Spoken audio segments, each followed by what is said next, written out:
Brand disclaimer. The views and opinions expressed by individuals on this platform, the callers plus invited guests, are their own. The information you hear does not reflect the overall views of all parties associated with this brand.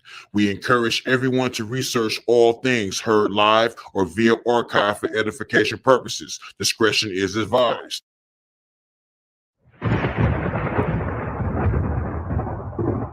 Don't touch that dial. You're now listening to Debate Talk Free Radio.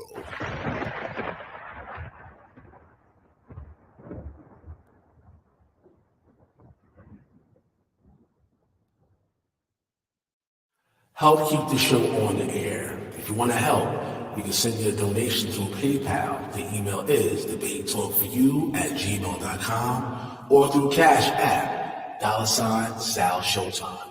Thanks for your support. Peace. What it is, it's your brother Tyvon Swano, aka the Orthodox Moor, aka the Seven Pillars Saracen, and I am pleased to bring to you another interview with Sister Dana Reynolds. I had the distinct pleasure of being able to interview her once before.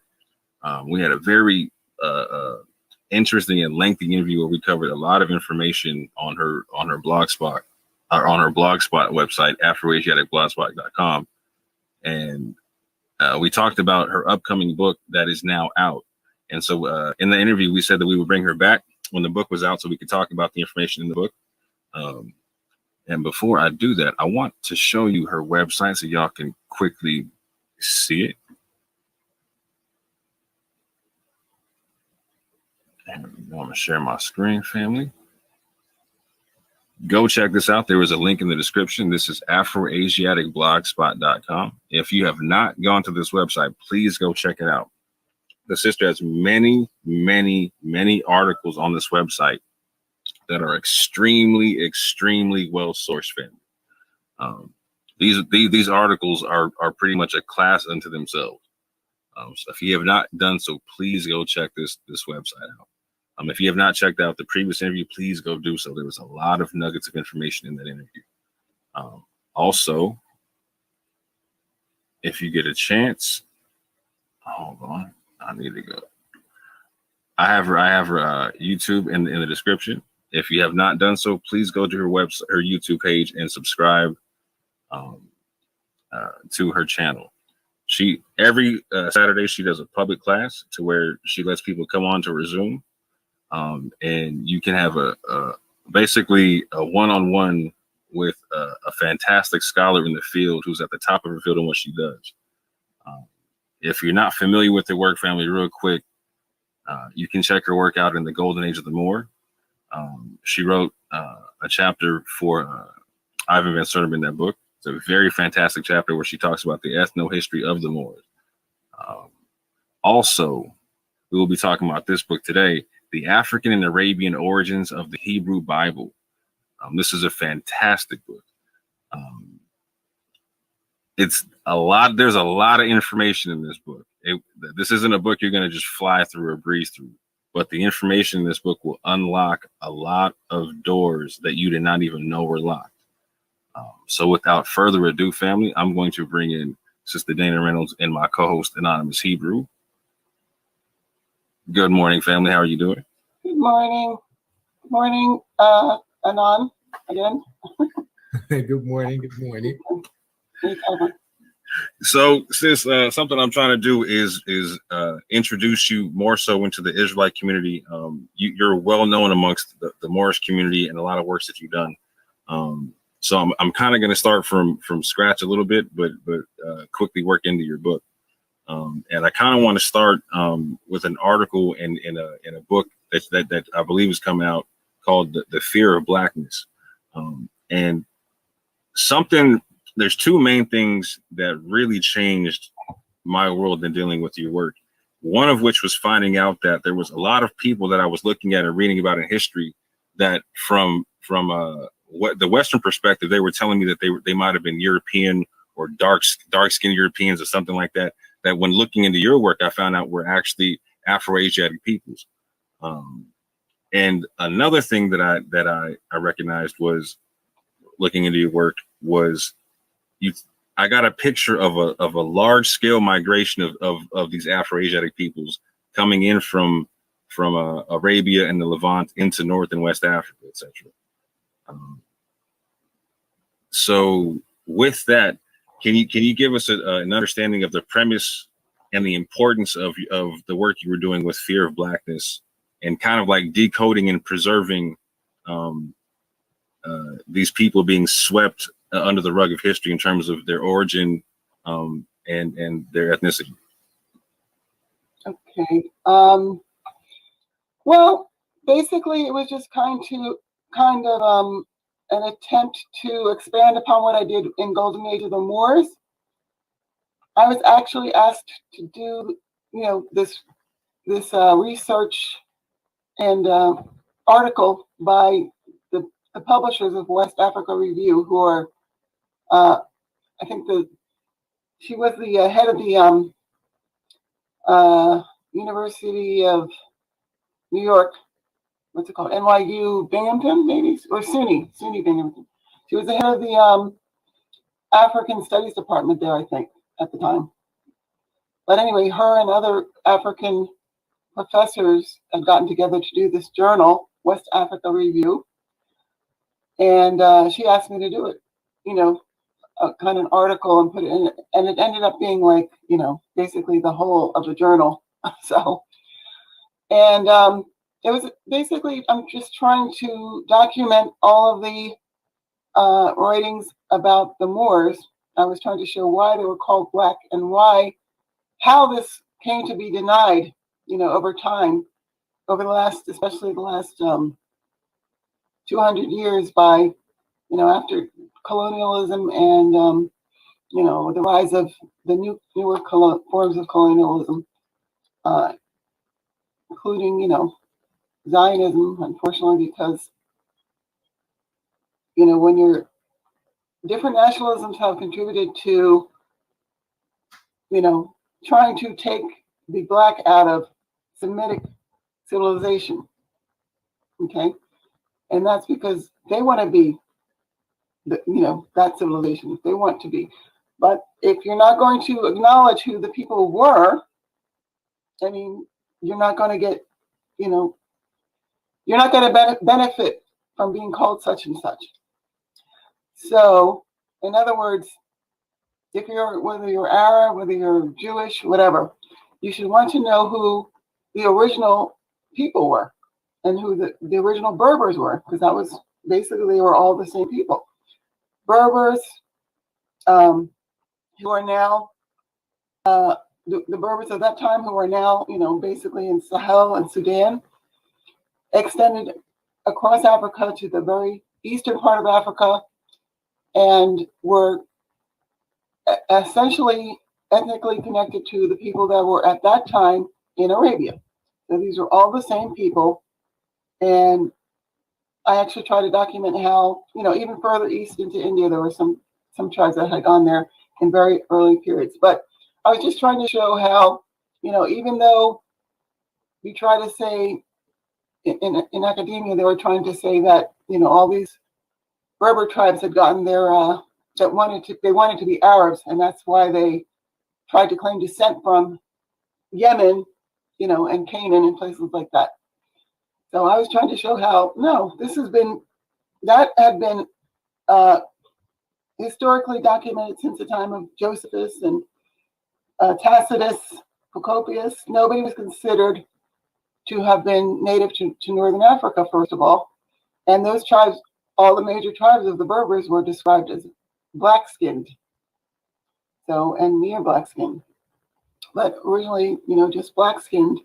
And I was just interested in how that changed, how that perspective of the Moors changed, and how the Moors themselves had changed over, periods of time. And what happened, there was slavery that brought in a lot of the Europeans into North Africa. And, that's another narrative that needs to be fixed, because the original slaves, of course, were mainly from the north. And it's only, after the Atlantic slave trade started that there were the majority of slaves into the Islamic world came to be African. or Black African, I should say, black-skinned Africans.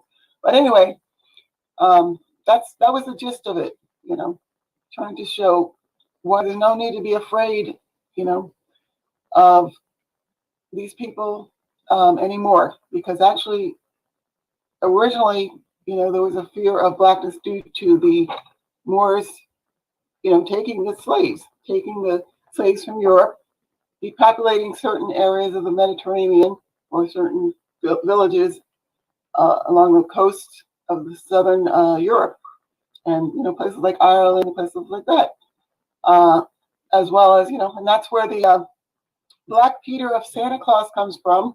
Originally, it was he was supposed to have been a Moor that was stealing European children, because apparently that's what the Moors did originally, and then he converted to Christianity. So that was what that was about. The Black Moor, or Peter the Moor.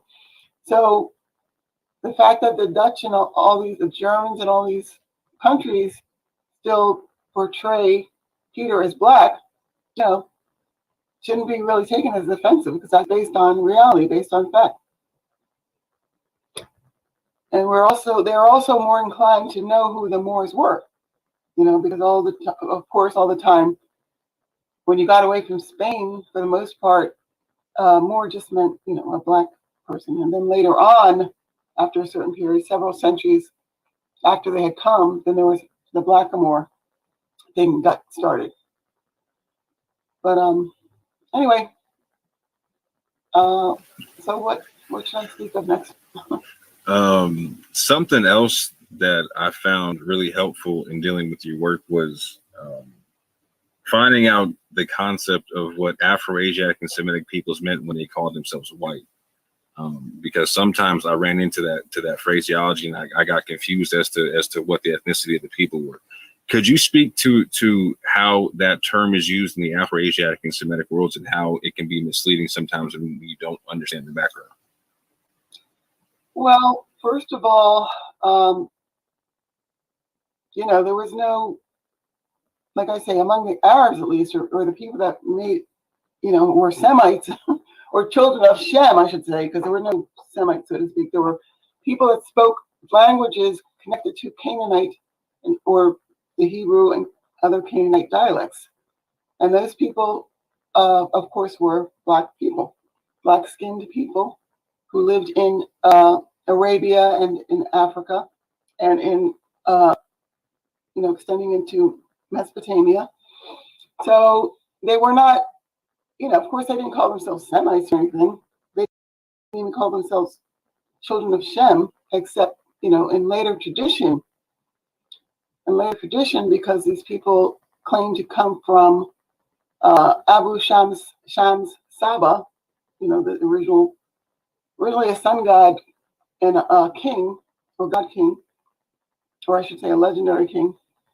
And there were, of course, people that were in that area of southern Arabia called Yakatan or Katan, and Falaj or Peleg.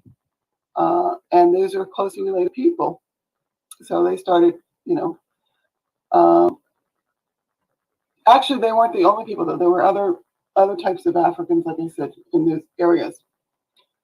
However, what happened over time, when I speak of Joktan and Peleg, I'm talking about the early ancestors of the Manayan Sabian people. So who extended between the southern part of Central Arabia into the Hadramaut, and probably, since they were related to the people in Africa, I'm sure many of those people had the same names early on.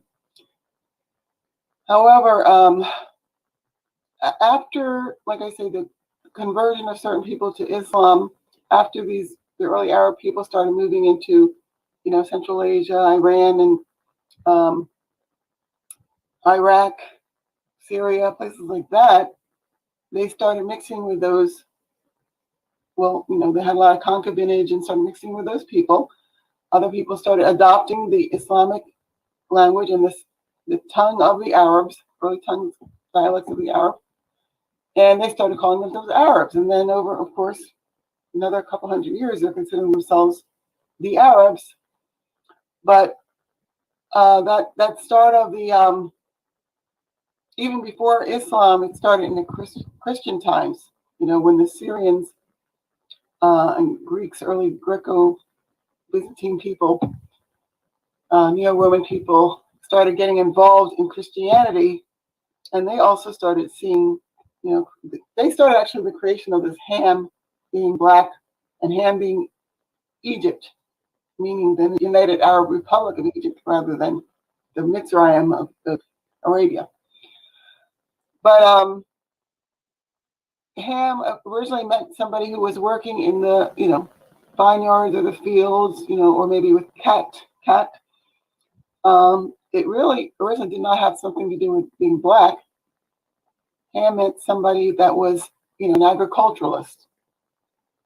Okay, so like I keep saying, there's the Hamran and then there's the Shemran, or the Bedouin pastoralists that were protectors of the client tribes, or Ham, or Hamran, whatever.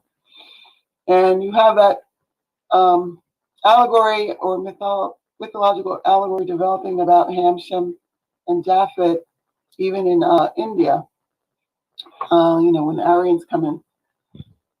But yeah, so it actually originated more with the European or Euro-Syrian people, Eurasian people, and had nothing to do with the true people that were calling themselves Khatan, Falaj,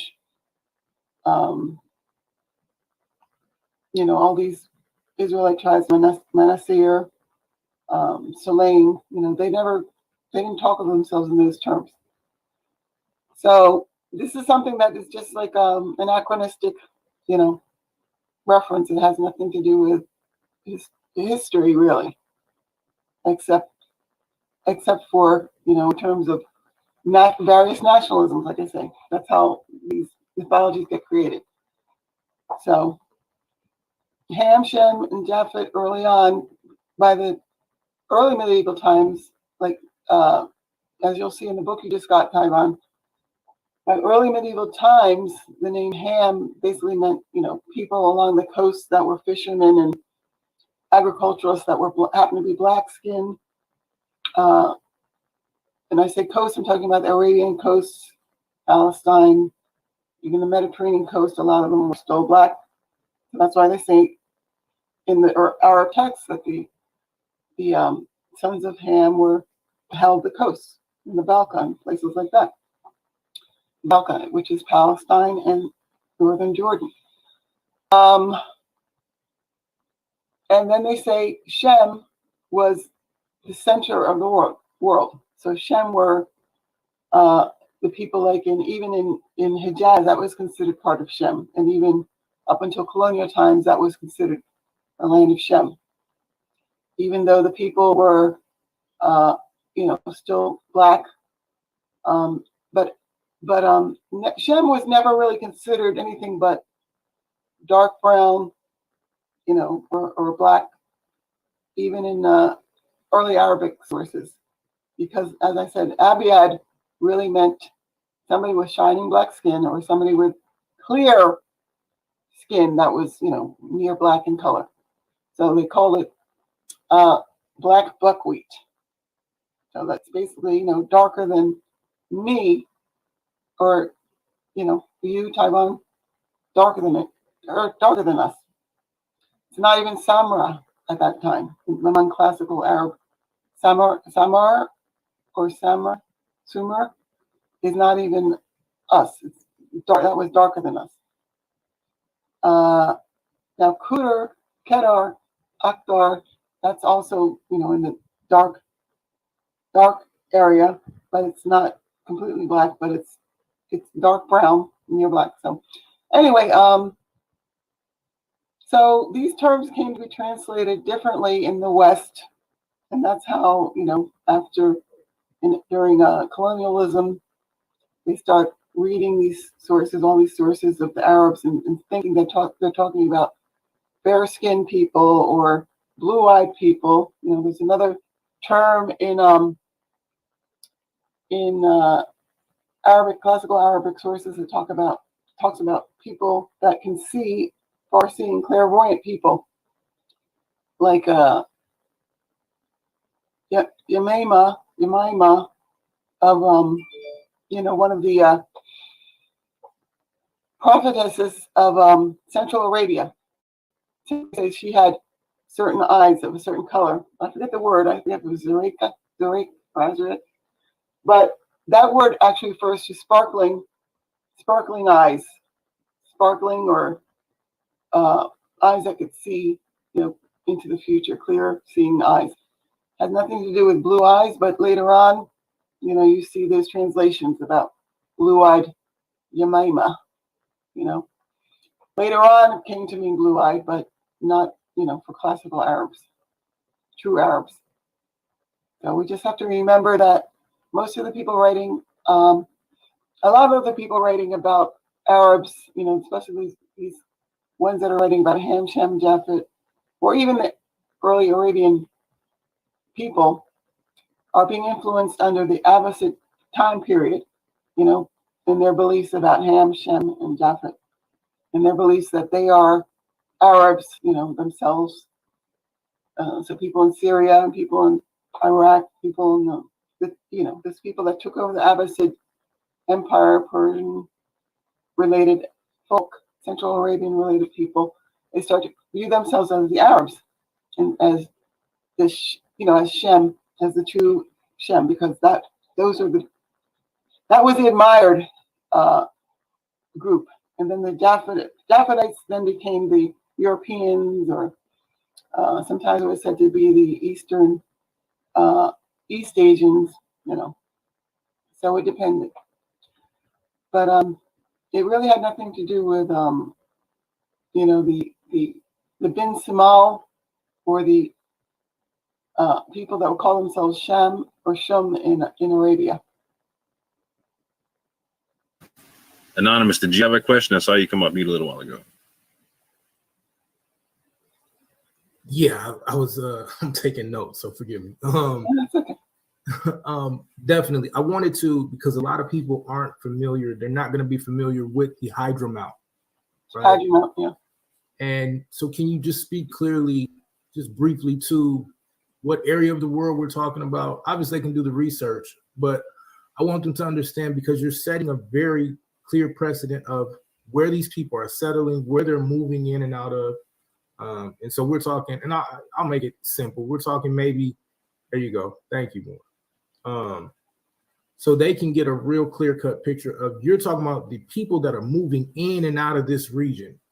And Well, yeah, I'm talking about, well, the Hajjamount is just a small area of the Yemen, which extended up past Sada to, near Mecca. Sometimes even Mecca was included in the Yemen, which is across from Sudan in the same latitude, extending to Amman.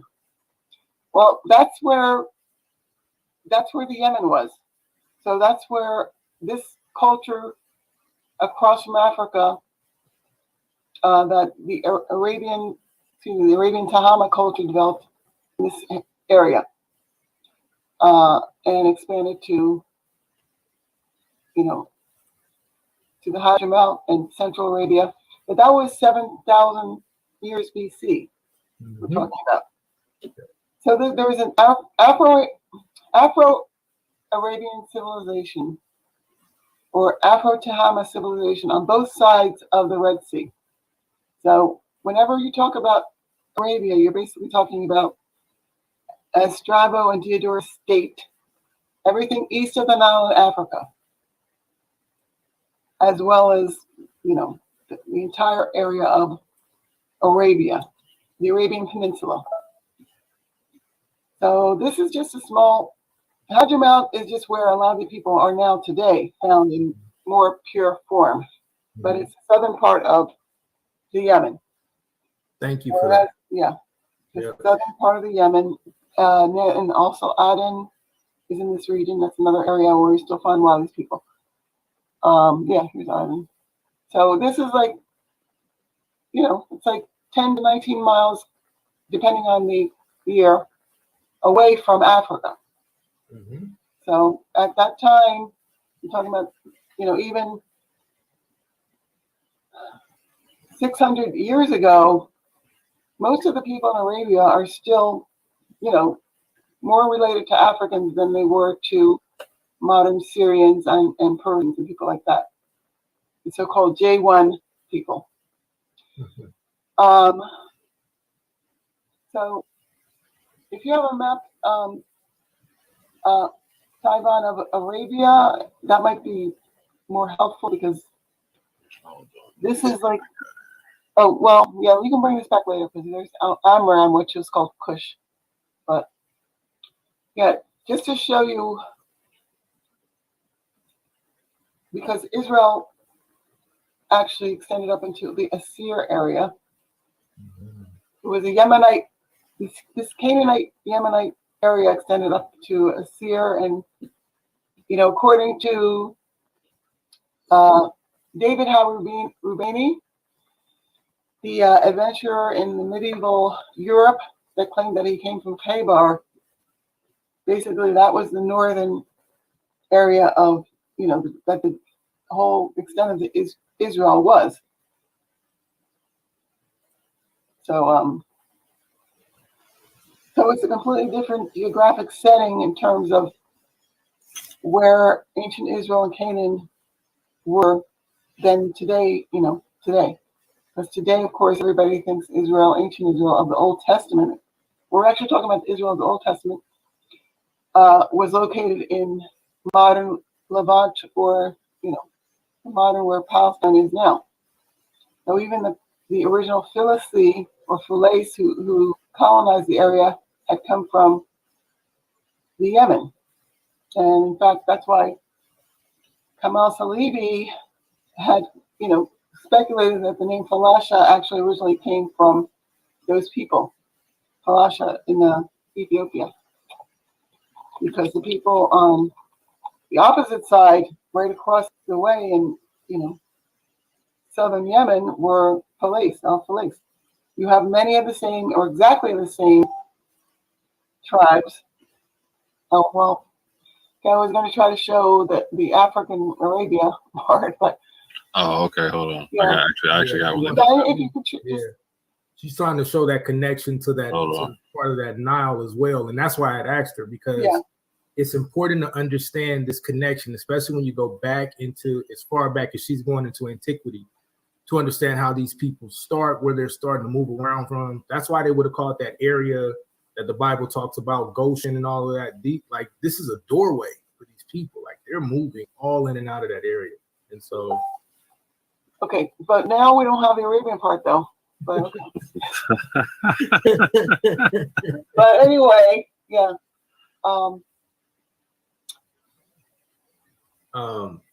And so yeah, I know like that question seems a little trivial at first, No, but it's not trivial. Wait, but what was? I forget. What was your question again? just dealing with the Hydra Mount and where it was, and you addressed it perfectly, because I knew that you were going to take it and really expound upon it. Well, I forgot. Yeah, now that you're mentioning that again. So what is important, the reason I wanted to show the African areas, the area east of the Nile, which of course those people crossed later on, by 1300 BC, they were crossing into the rest of Africa. But so Hadramaut was occupied, for example, by the Adrami people or Hadaram people. That is still the name of certain of the Beja tribes who claim to come from Suakin, the Suakin area of Hadramaut. Okay. And those Hadarame, or otherwise known as Hadarab Beja, are descendants of the people called Blemis, or religious people called Blemis, or Balawem, as the early rabbis called them. Balawem, or in the Himyarite kingdom, they were known as the Bela or Balawi, and you see them in the Bible too, connected to people like Benjamin. Okay. I think Bela was the either the son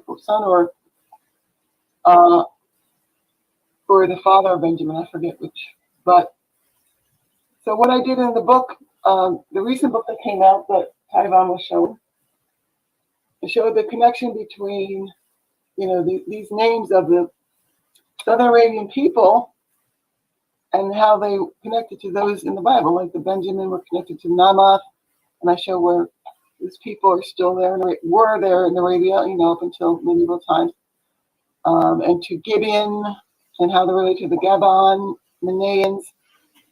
So the Gibeonites were also Hivites or the Hawite people, all people of Arabia that were in that area originally. And Benjamin, or the Yamina tribes, also called Yam, were in the area between the Asir and the Najran, or in the Central Arabian region, called between those areas. And the area is called Najran, so in Southern Arabia. Okay, well, this is, okay. So, oops, where's my line? Oh, yeah. Okay. I'm just kidding, Tava. All right, so, but, yeah, people don't know the basics, so that's okay. So, Hadramaut was in this area, but in general, this whole entire area, Sudan is across from Mecca, which is here, in the same latitude. Up until 600 years ago, a lot of the Arab writers were considering the entirety of the Arabian Peninsula. And I don't know if you guys are seeing, I guess you're not seeing my arrow. But that whole area, for some Syrian writers in Arabic, was considered, part of Bilad es-Sudan. And I'm not sure which ones they were. I know El Amari, I think, was one of them, El Amari. But I know that the so-called King of Middle Eastern Studies also says that. And his name was, I keep confusing Martin, no, not Martin Bernal. What's his name? Bernard, the guy that wrote, all these Middle Eastern Studies books, that he was supposed to be the modern King of Middle Eastern Studies. But he wrote about that the Sudan was called Bilad es-Sudan, extending really to Indonesia times, certain parts of Indonesia. Bernard Lewis? Yeah, Bernard Lewis, yeah. I keep confusing that with Bernard Lehman and Martin Bernal, but yeah, so Bernard Lewis even mentions it. And that's why, I made a note to put it in the Fear of Blackness article, because, it's not just me, Dana, that's saying it or translating it. It's people like Martin Bernal. I'm sorry, Bernard Lewis. And,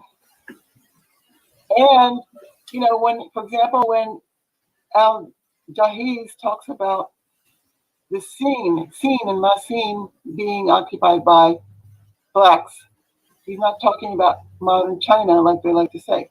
He's talking about the area of Sin and Masin, which for the Arabs most of the time was Java and Indochina, which was at that time occupied by a lot of black people, otherwise known as Kunlun or Kwanlun, Kolan, just like the Southern Indians were known as, because those people were actually closely related, the people in Indochina and Southern India. And sometimes the Zanj were also included as part of those people. The Zanj, some of the gypsies had the name Singani because of that, because Zanj meant, black. So just because people have confused certain terms, today Masin and Sin, or Sin is just considered to be China, but in medieval times, of course, Sin was often referred to Java for the Arabs, but that's where they traveled. And that's where the Hadramawis continued to settle later on. So certain details like that I tried to put in Fear of Blackness. Okay, that was better. Yeah. Tried to put in Fear of Blackness. So in the time of Strabo and Diodorus, this whole area is considered Arabia, not just the Arabian Peninsula, but extending up to southern Syria. And of course, in this area of Jordan Valley you still have a lot of the people of the Gor or Gorani who are still more African in appearance than they are Syrian. So those are called the Black Syrians by Strabo. Strabo mentions the people of the Taurus Mountains in Lebanon as, Black Syrians, and other places around in Cappadocia. Some of the people in Cappadocia were Black Syrians. So, and even, in early times, Roman times, a lot of the Berber tribes are considered to be of Arabian origin, like the Marmarica or Marmaris, looks in ancient Libya, and included, a lot of different tribal names like the Nasamonians, and were considered part of the Marmarica. And the Nasamonians were called, those were the people that Coropas spoke about. Coropas in the 4th century, Byzantine author, or one of his writers, said that the Nasamonian Berbers were the ones that Gildo, their leader Gildo, the Moor, was taking, was making, what do you call it? Ethiopian, he called them Ethiopian, mulatto hybrids in that area because they were taking Roman women and, having children with them. Mm-hmm. So a lot of even in Roman times, these people were called Arabians, or sometimes they're called Indians, because this whole area was also considered India, and Abyssinian was considered Middle India. This is Little India or India Minor. And in fact, the names Hind and Sind come to later this region in India, northern India, from Arabia. So Hind and Sind or definitely Hind was an Arab tribe originally, an Arab tribe, Arabian tribe. And they were considered closely related to the original Zanj, because the original Zanj were considered an Arabian tribe as well. Or actually, I don't know whether the name came to be applied to them after they moved to Africa or before, but these original Zanj settled in places like Somalia and then moved southward, and then later on mixed with other Africans, and they became known as, in general, as Zanj.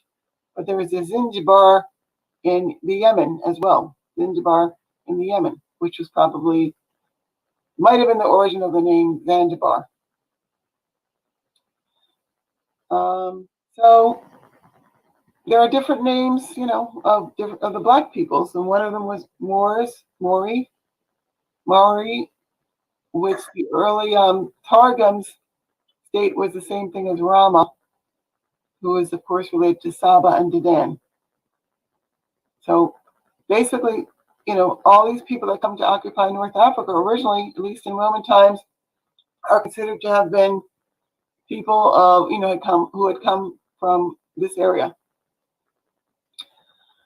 Now, of course, you had Carthage in this Tunisian area, which is next to Libya and Algeria, between, Libya and Algeria, and south of the Mediterranean, right at the top of Tunisia. The whole area was called Afarica, the land of the Afar people, or Ifrik people, otherwise known as Banu Ifrain, and they became one of the major tribes of the Zenata Berbers. But anyway, what I meant to say was that so the Carthaginians, according to these same early Byzantine and even later Tuareg or later African writers, was supposed to have been founded like as early as the 13th century BC. So that means that a lot of these people had started coming in either from this way or from, after they moved here, but most likely after they came here, they might have moved up this way, they might have moved this way across the Nile, because there probably were several waves of people into the North African region. And also this area, Sahara, of course, was occupied by Garamantes and the Faison. The Faison were the same Faison that were over here. And that's how it's written in colonial times. It's sometimes written Faysan because it, was pronounced the same way. The So Faison, sorry, quick question. So when you're talking about these people moving in here, you're talking about pre-colonialism as well as post-colonial. So, well, when I say colonial, I'm talking about just, up to between the 18th century and the Gotcha. 20th century. I'm not talking about that. I'm in fact talking about before the Christian era. Yep. A lot of these people before Christianity, all of them before Christian, well, not all of them, but majority came before Christianity and later Judaism into North Africa, because the early Israelites, before the I don't know what, I'm not familiar with so much with the chronology of Judaism, but I know there's like the first temple period, the second temple, all that stuff. Mm-hmm. But I'm talking about like before, at the time of Moses. Right. Moses and later, because that's when, if you look at, I think it's Josephus, it also talks about the Ethiopic Wars. Mm-hmm. That's what he's talking about when these people start fighting, and they had to leave their country and move into Africa, because they say that it's Letushim, Lehubim, and other groups of the Mitzrayim, and Letushim is actually El Tausim or Tassim, who's a tribe. Sure, Ben Israel. Sure. Let me just finish this point. Oregon, smaller people, Alexandrian people. Yeah. Okay. I'll talk about that in a bit. So, as I was saying, Letushim or Al Tausim in Arabic tradition is one of the Amalekite-related peoples that were in South Central Arabia, or Yamama area. And the Amalek are literally a people up until colonial times living in this area. And they're also in other places. They found it, like I said, they were in Central Arabia. They're also known as the Tassim and Jassim in tradition. And these Jawasim people, or Kasim, the same people as Josephus mentions as Ketema, it's translated Kethem. They were supposed to have left and found, different places all over the Mediterranean. But anyway, when they're talking about the Ethiopic Wars, those are one of the people that they're talking about.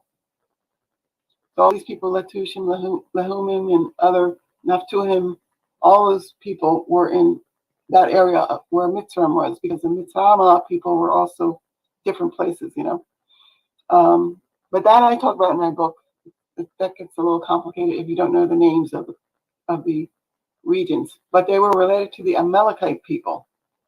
And these Amalekite people were special in that they were usually considered, in the ruling class or castes of these people, including the Israelite people. So that's why when we talk about the Ephraim people, Ephraim, son of Jacob, and how the Ephraim, their roots were in Amalek, they're talking about those people. Okay, and they had rulers named Pharaoh, or a ruler named Pharaoh, or descendants of Pharaoh were called Pharaoh, and that's how you get that name of Pharaoh, because the original Mitzrayim were, like I said, Southern Arabian people, did not refer to modern United Arab Emirate or United Arab Land of Egypt, or Kemet, because the name Kemet had nothing to do with Ham, actually, the original Ham, or Hamra, and Mitzrayim. But anyway, these people are the people that are considered to be part of the wave into Africa after the other Canaanite people came. So they did settle in places like Egypt and, Libya and Tunisia, Algeria, and then Morocco, and then the Sahara. And these Sahara people like the Garmontes and the Ziguatani and the people of the Atlas were also considered in Strabo's time descendants of Ethiopians. So, all this area to Yemen was occupied by the same people. That's why Josephus claimed that the Getuls came from the Ebalites that founded Zayla in Somalia, and also were the Havila of Yemen, otherwise called Hawila. So these Hawila too are also connected to the Jawasim people. The name Jawasim and Kawasim are still the name of those people or of a tribe in this area. Now they're not the same complexion because they're mixed with other different people. Same thing. They used to live in the Persian Gulf. They used to live in this area for a while.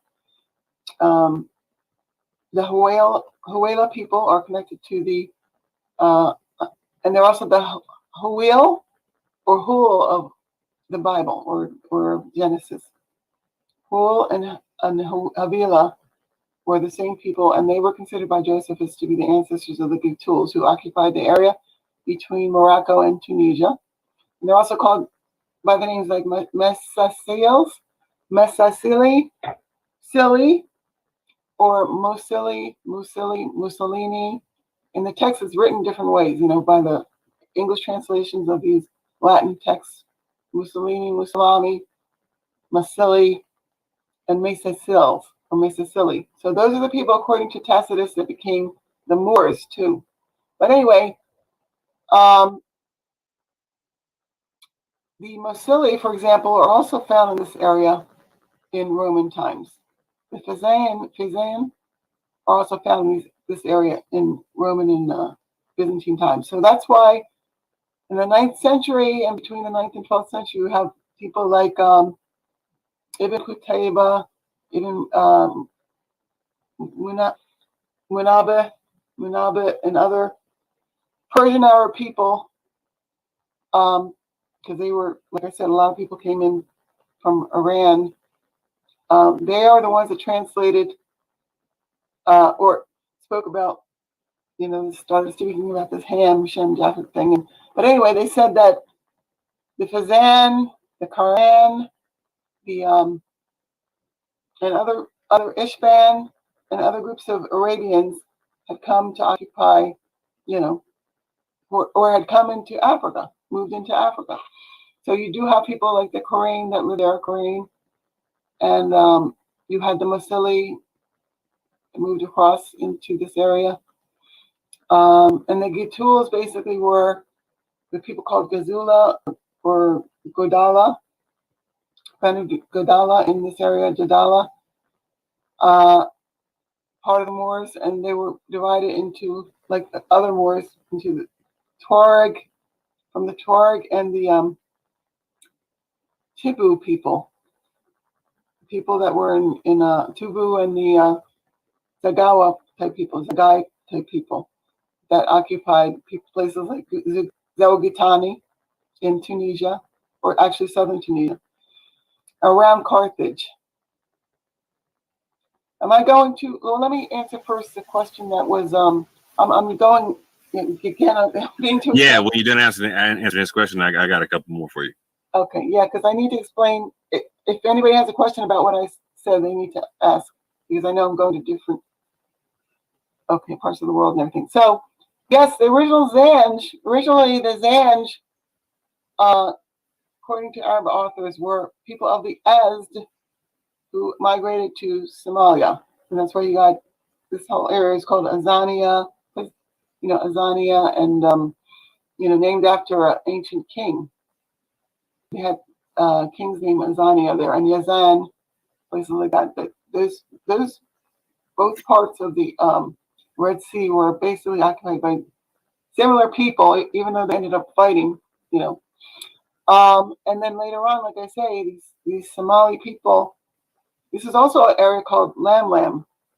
Some of this this area was called Lamland, just like over here. You know, it's part of this area. Part of these people moved southward into places like, Zanzibar, even further south, Mombasa, places like that. And later on, other people came from, Persianized Arabs called Shirazis came in much later. So you have this mixture of African, Arabian, and Persian culture.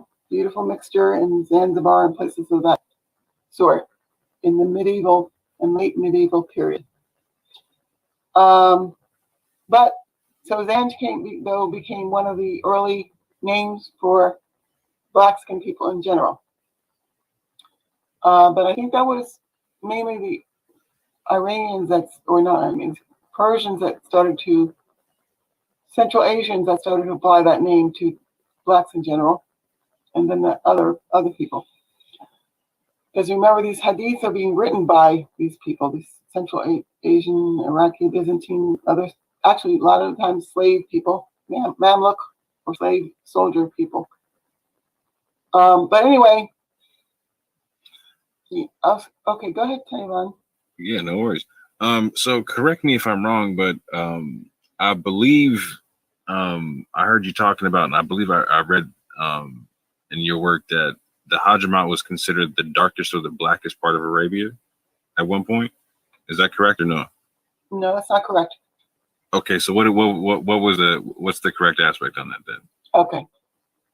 The entirety of Arabia was occupied by populations similar to Black Africans. We know that, for example, Hijaz, as late as 500 years ago or 600 years ago, was spoken of by the Chinese as being occupied by very dark purple people. Mm-hmm. The Yemen was, in 600 years ago, the Yemen in general, which included Asir and parts of, Oman, was considered part of the first zone of the world, or yes, part of the blackest zone of the world, like Ghana Ghana was, I think, the second zone of the blackest part of the world. So not even as light as Ghana, but because Ghana had a lot of Tuareg, and at that time, Tuareg were brown, dark brown people. But yeah, Yemen in general, like this area, had very, very black-skinned people. Hijaz also, in general, the coast in general, the Moors in general, originally were extremely black-skinned people. I'm not including the Tuareg, who started taking slaves early, because that's what they did basically. But that's why the Moors are called Black as Night by Saint Isidore of Seville. Okay, so they're unmixed people at that time. But no, Hadramawt is just, I sometimes emphasize Hadramawt because it's the southern part of Arabia, like Aden, and it still has a lot of the, unmixed type of the pure original dark skin Arab, near black Arab. Of course, it also has now, these areas also have a lot of, or some African peoples as well that were brought in after the 16th century, mainly after the 16th century. Okay, please correct me if I'm wrong. That I get the understanding that Arabia period was really dark at one point in time, and I believe in conversation we were talking about that at some time after the death of Prophet Muhammad, that there was a large Persian migration that changed the complexion of Arabia. Do I have that correct, or am I incorrect? Well, a small part of it's correct. Let me just tell you. First of all, remember, we're talking about Ishmaelites being in this area, northern Arabia, and they're, of course, are called by Europeans the Black Ishmaelites in their texts, but of course they'll say now that they didn't really mean black. So that's why we have to go to, what did the Arabs say? What does the word Akhtar mean in the medieval era?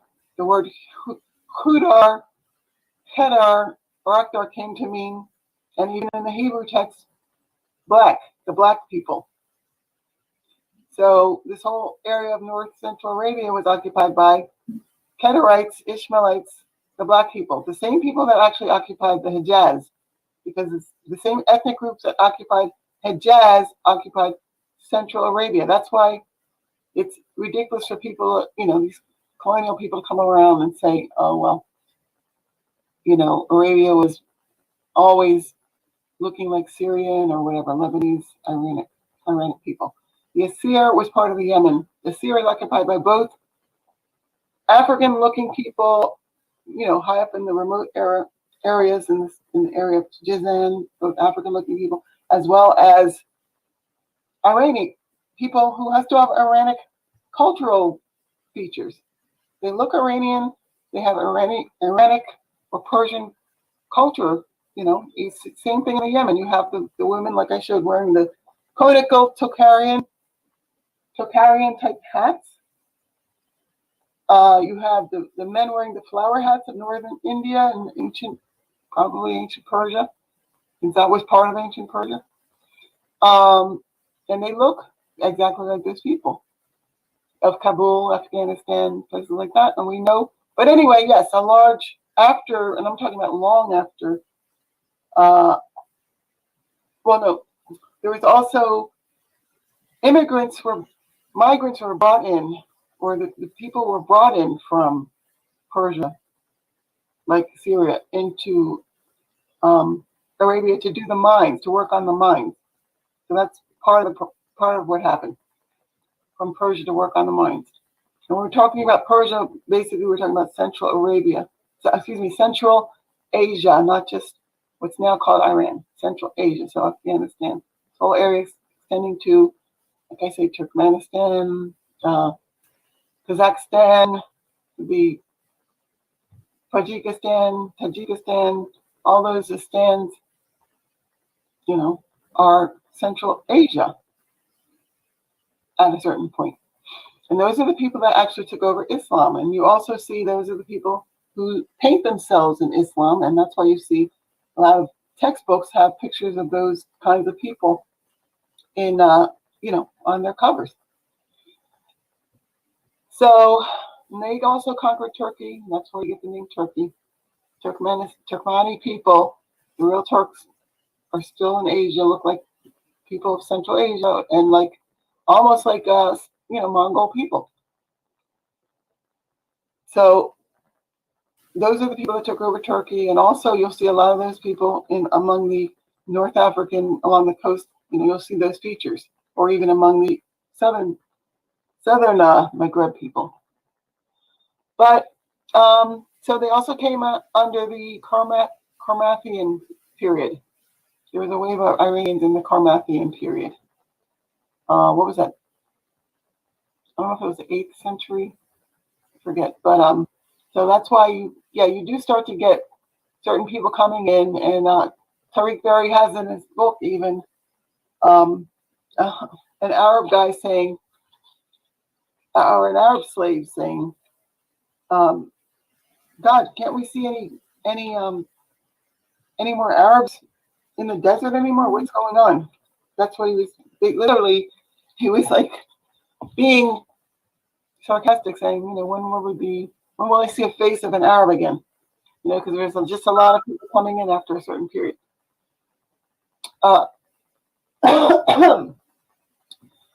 So during the Abbasid period, they start coming, but much, still in the time of the, as late as the 15th century, there were still mainly people of Afro-Arabian appearance in that area, or black-skinned people, because we know even the Al-Dahabi of Syria said that you could not see in the Hejaz a fair-skinned Arab, or it was very rare to see one. And if you did see one, you basically knew that it was a descendant of a slave. So the Hejaz is that area which includes Mecca, Medina, Jeddah, the sacred precincts of Islam, or where early Mohammedans were, followers of Muhammad. including the Ansar and other people that are described as black, and the Sulaim described as black, and the people of Khaybar described as black. So if anybody wants to, argue, well, no, that can't be possible, these areas are black and stuff, all you have to do is look at even texts as late as the 15th century and 16th century. The people in these areas are described, and towns are described as black.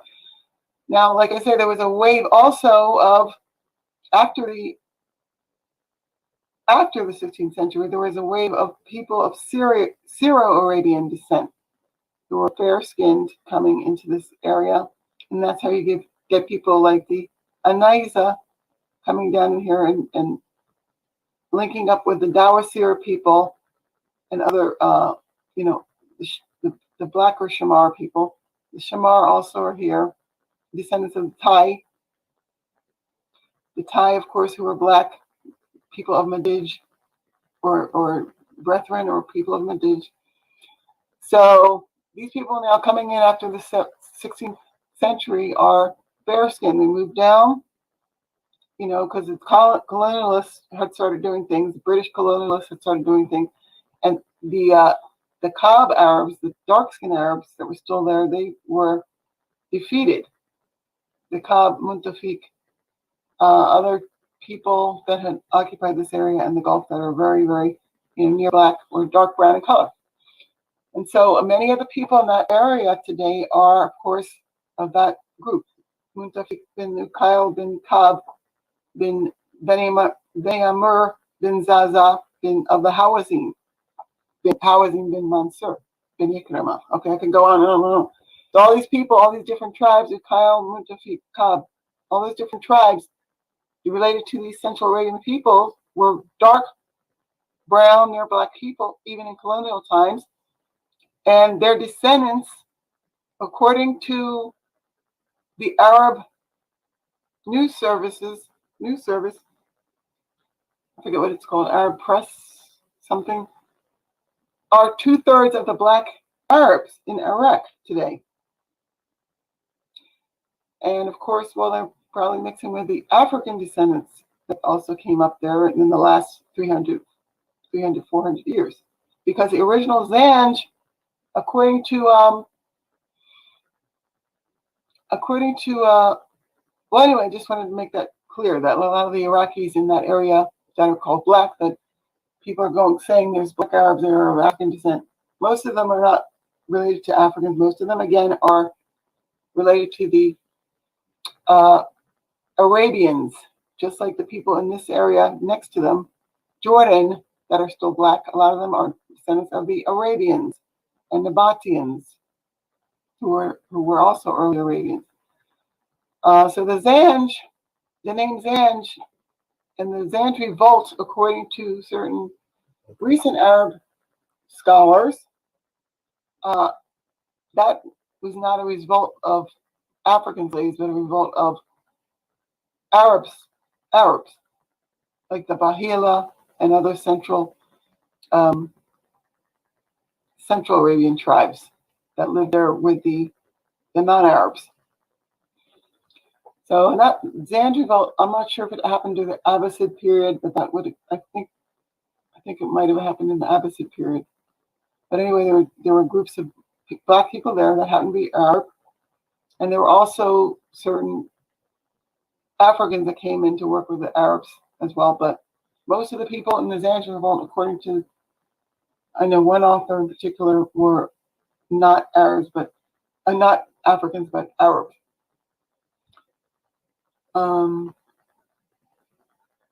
So even today, though, people keep telling me that are from that area. They keep saying that most of this area is still, this area of the peninsular Arabia, is still largely occupied by black people, but you never, they're not shown over here or something. I don't see a stream, Anon. Were there people writing on it? No. My stream had glitched out. So I was just checking. Okay. Oh, I don't see. Let me see. Maybe. No, it was just mine. It was just. I didn't have mine on comments. Now I see a lot of Yeah, don't mind the chat. Don't mind the chat. Oh, okay. Don't mind the chat. Yeah, we kind of suggest just let them be them. You might run into a couple trolls. So I didn't. Yeah. One guy, So Anonymous, did you have any questions? Because I was about to start going into the book a little bit. crazy guy. No, she as always, very thorough. So she addressed anything that I would have brought up. So let's go ahead and get into the book. And once again, I just want to thank the sister because she's bringing out a wealth of information. And for those of you that aren't familiar, like Moore said, they did do an interview before, and you can go and watch that and see her credentials because she's very humble. So I don't want you to think that she's just up here fly by night. And it's like she has an extreme amount of she has a very deep pedigree scholastically to speak from the position that she's speaking from. And so we talked about this before, and definitely go watch the previous stream, get an understanding of her scholastic resume. And that's specifically for any trolls. Just want to put that out there. And with that scholastic, go ahead, sis. Won't care. They won't care, the trolls. but anyway,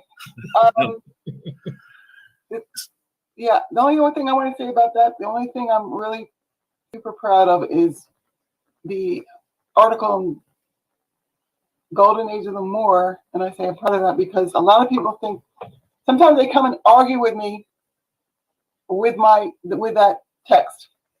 They think they don't know who they're talking to.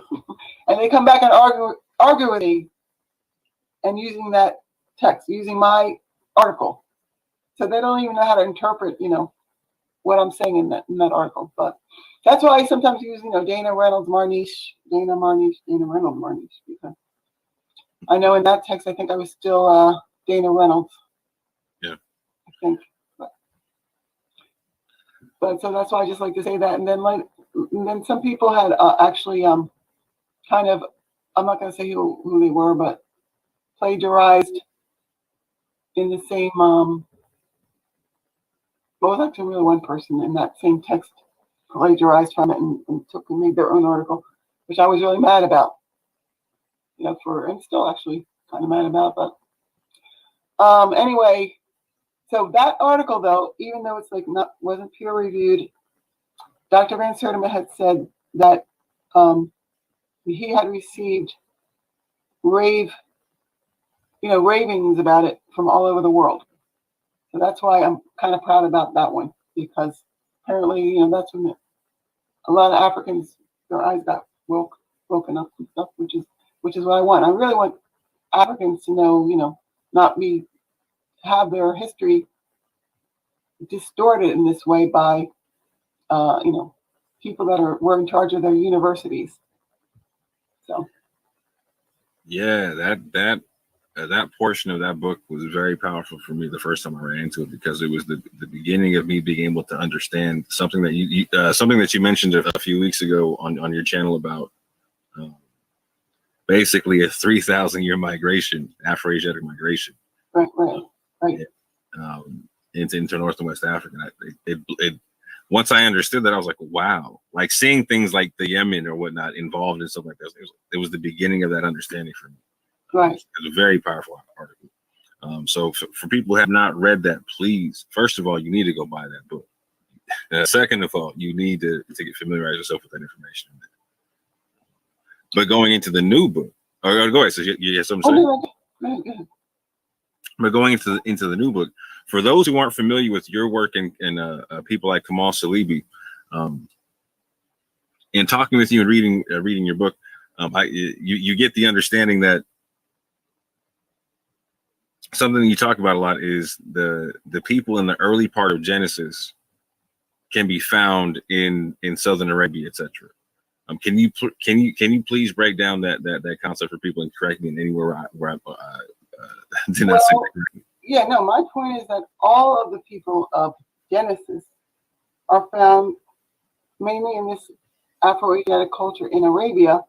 Now, possibly there were still some, they meant, both sides of the Red Sea, but for the most part, And even when you see the hadiths written by these, major commentarists on Islam, they're saying that the folk of Noah were the people who worshipped Suwa and these early idols of the Yemen, like the Madij people I'm talking about, people now in Hadramaut, So the early Khatan people, Kara, Mara, Shaha, that are still found. Actually, now they have a lot of them moved into the Horn of Africa.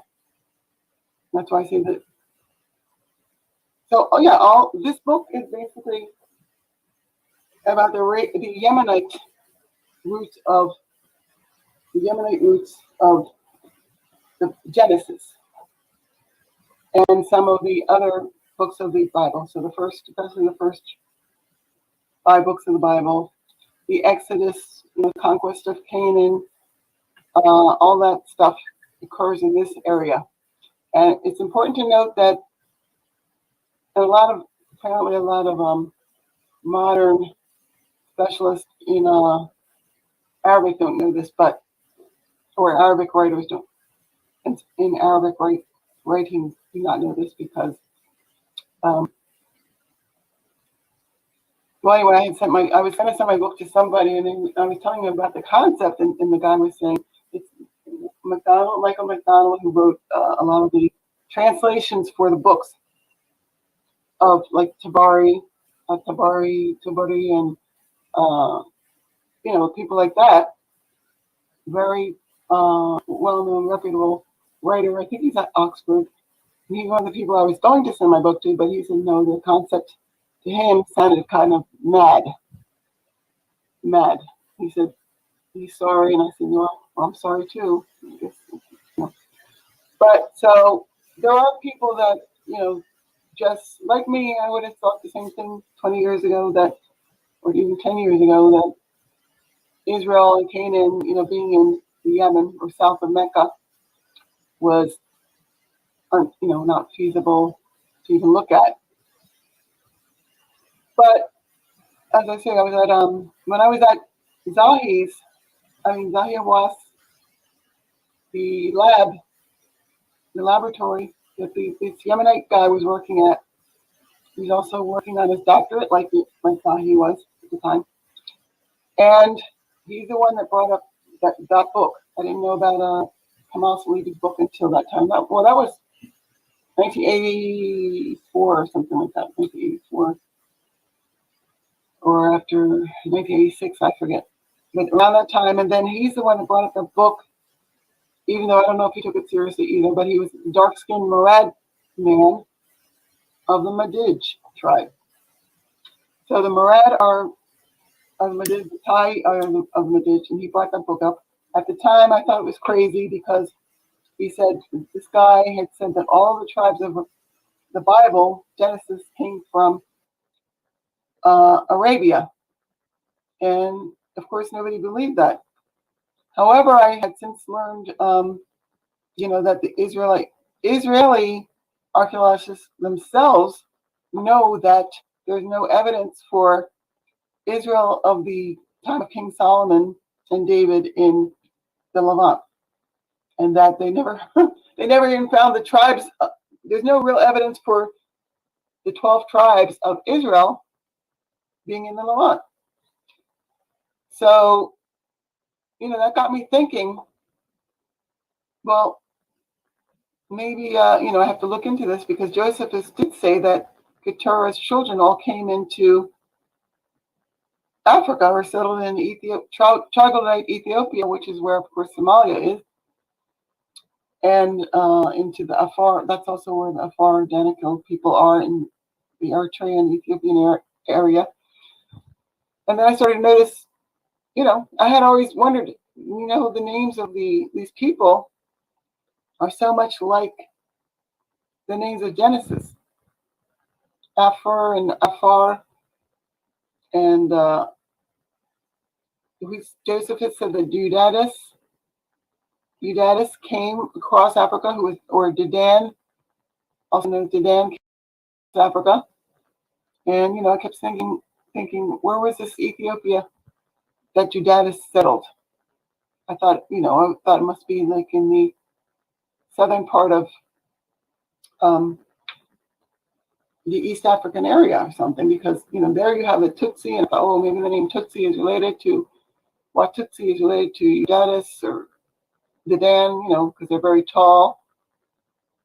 So that is also a possibility that the Tutsi, who also claim to come from further north, and claim to be Hebrews. A lot of them are part of that wave. But at the same time, I was looking at other colonial texts and Orientalist texts, because that's where a lot, if not most, of my information came from regarding the tribes of Africa and Arabia. And they're the ones that actually became fascinated with the links of Africans to places outside of Africa. They start, some of them, like H.R.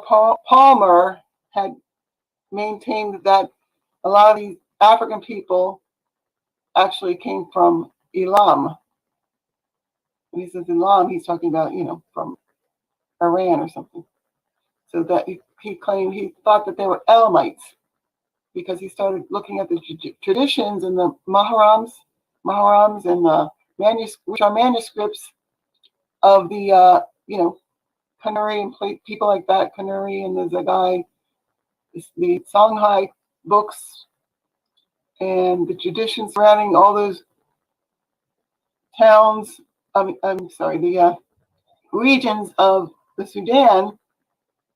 And that's where you see a lot of the information regarding the connection between the names of their legendary rulers.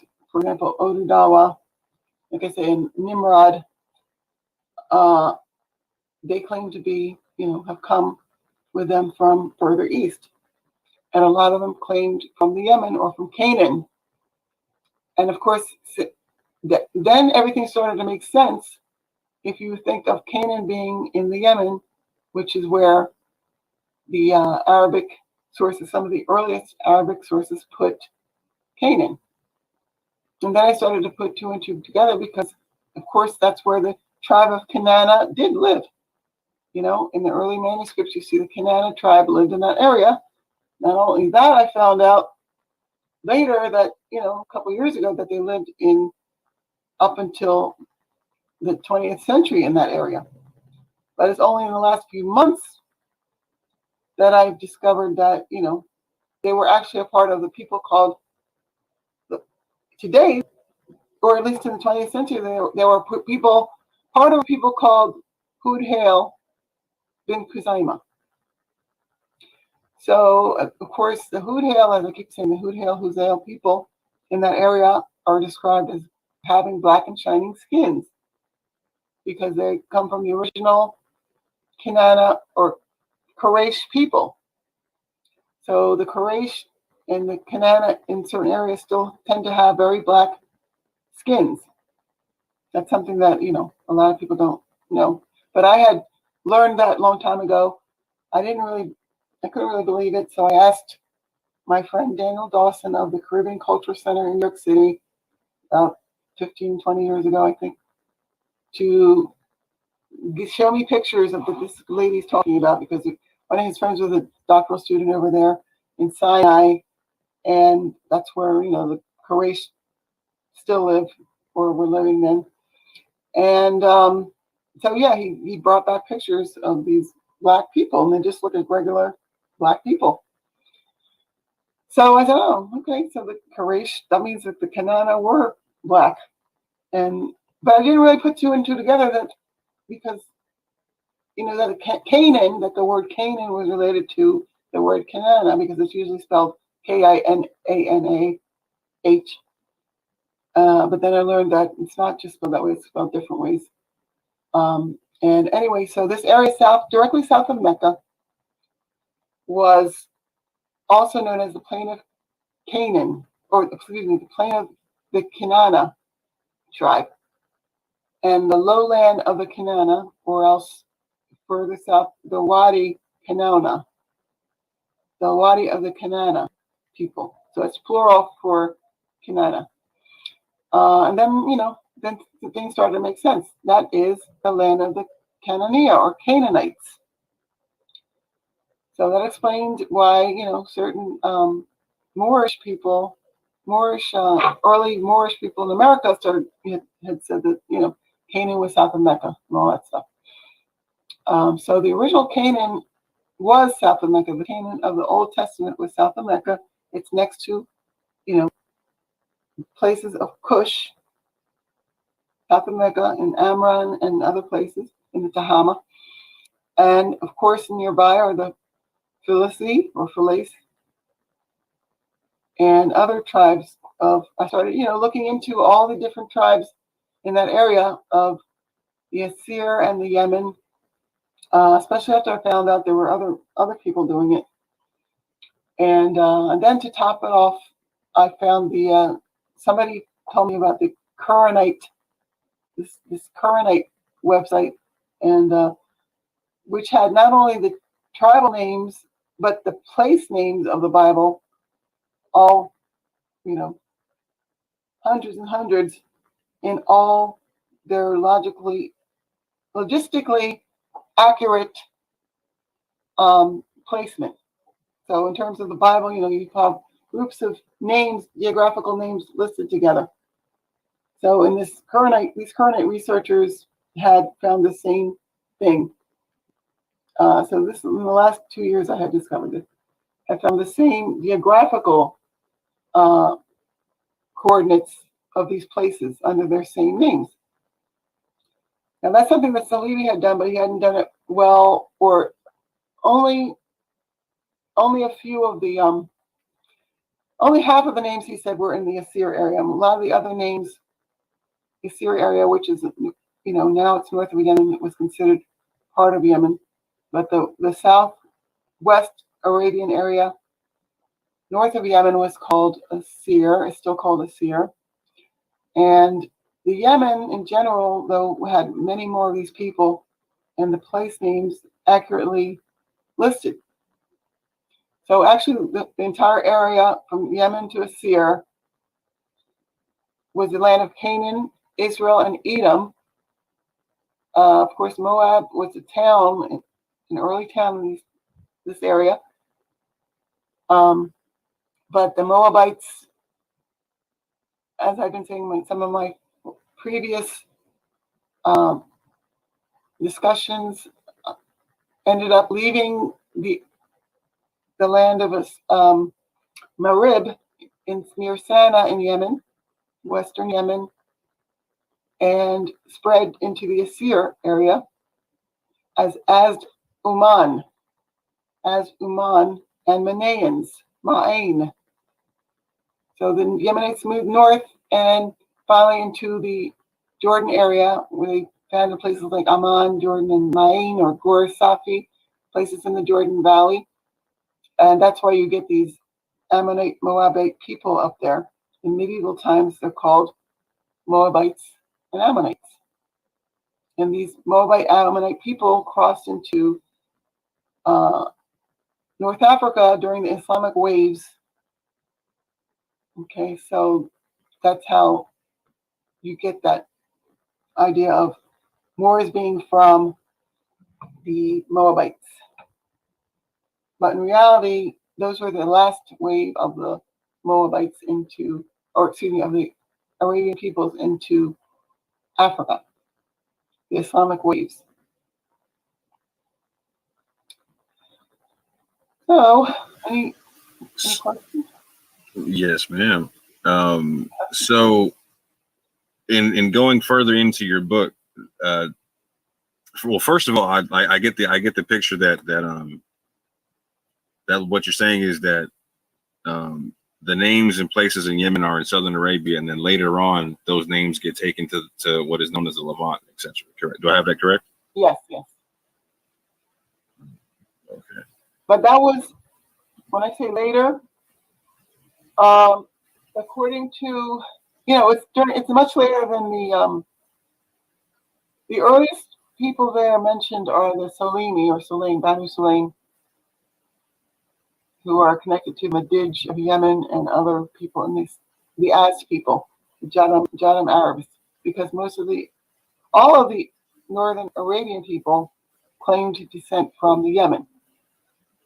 The Ishmaelite or Arabs by adoption claimed descent from the Yemen. The reason they talk about, northern Arabs and southern Arabs, or Arabs by adoption, and the pure Arabs, or the Qattan and the Mudar or Mudir people, is because there was a political conflict going on between people in the north of Arabia and people in the south of Arabia. And one of the Qattan people that were called Arab or Yarab.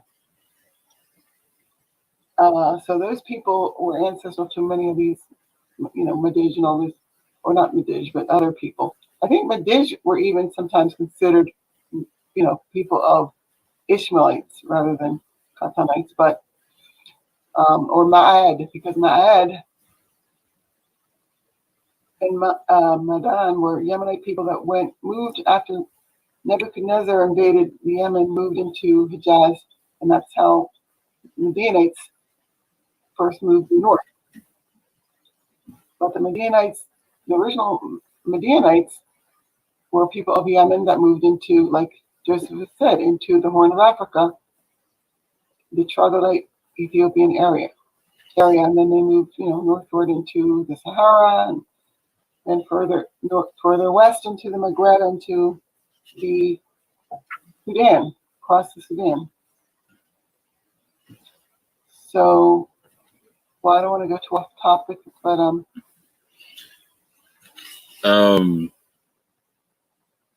going further in your book, I get the concept that I don't have to go too far in your book actually to get this concept, right? Like, so not only are you talking about like the ancient concept of Israel and Canaan and all that type of stuff being in Southern Arabia, you're talking about later on that historians like Otabata are talking about Jewish tribes in Arabia. Is that correct?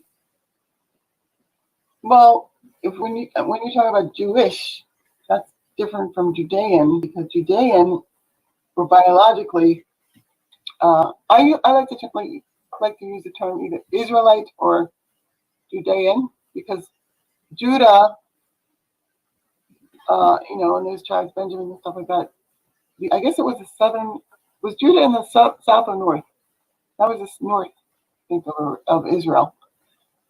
But anyway, the Judeans themselves, had moved into this area from this area.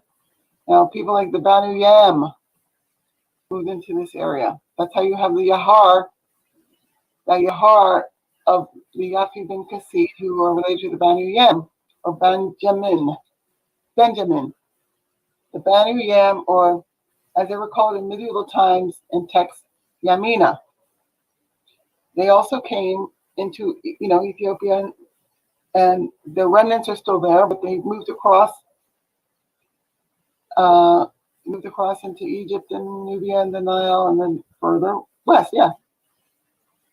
So they're still called.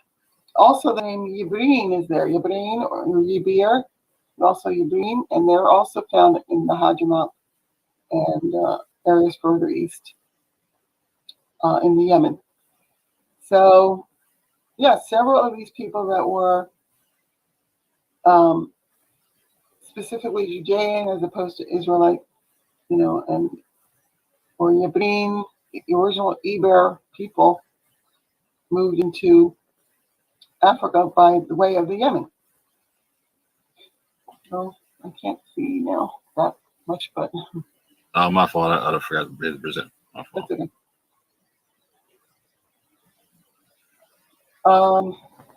Oh, is it sharing? Oh, I think it's Well, not sharing. Hold on. Pardon me.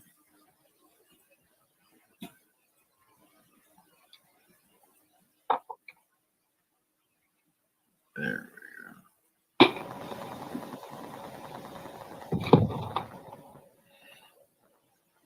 There we go.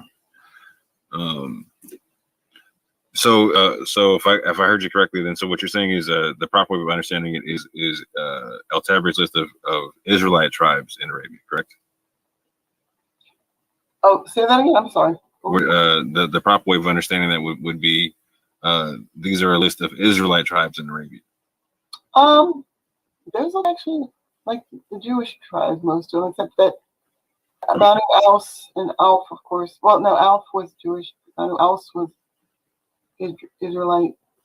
But the Nadir, Kareza, and the Kainuka were supposed to be the Kahanim. That's what, you can find that on the web now, that those were the Kahanim, and they lived in Khaybar and Medina, right? Yeah. And, yeah. Kareza, however, some people think are the same thing as the Bnei Kareth that you have up there. Bnei Kareth, Banu Harith. Now, the Banu Harith bin Kab also claimed a connection to Eliezer, the priest. And it is also their tribe, I think, that were part of the Yam, Banu Yamina, Benjamin, that in one of Michael Lecker's articles, he says that they were the tribe in Nedran that introduced or started to spread Judaism in the time of Bilqis, or the queen of, early queen of Sheba. So in Arabian tradition, of course, a lot of the Judaism started much earlier than the Western people like to say in Arabia, or it started in Arabia. Actually, that's what the Judaism of the Yemen says, or the Jewish people in the Yemen say. But for example, even today, from what I understand from other books, it says that the Jews of Dar es Salaam near Sana claim that is the true Jerusalem.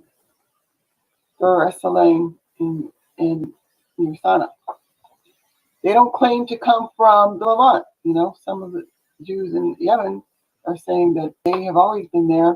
That's their original homeland, which would, of course, agree with what other Arab sources say, but not much later sources, but the earliest Arabic sources and the earliest Judaic sources, not necessarily Roman sources, but the people that were from that area claim that they were always in that area. It's modern Western sources that try to say that there is a distinction between the Jews and the Hamirites and the Ethiopians, and that Judaism was brought from the north to that area, that kind of thing. So, and that's why Benjamin Tudela said that where were the most Jews in the world, or most of the Hebrews in the world? He said in southern Arabia. And that was, what was that? When did he live? Who said that? Excuse me? Benjamin of Tudela. I think that was 12th century. Yeah, that was 12th century. So wow. He's the one that also went over to India and saw that a lot of the black Cushites over there were living with black Israelites, black Banu Israel. So yeah, and talked about the Cushites being over there in Malabar. These people are the same people that probably were spoken of by Herodotus or by what do you call it? Megasthenes, and other early Greeks as being the Kalani or Jews, because that area of the Malabar coast was called Kailan, or Kulam.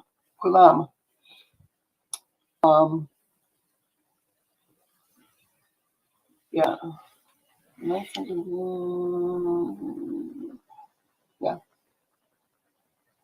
So On this channel, I also was blessed enough to have and also have the distinct pleasure of interviewing a Lemba tribesman, Cohen Hamandishe.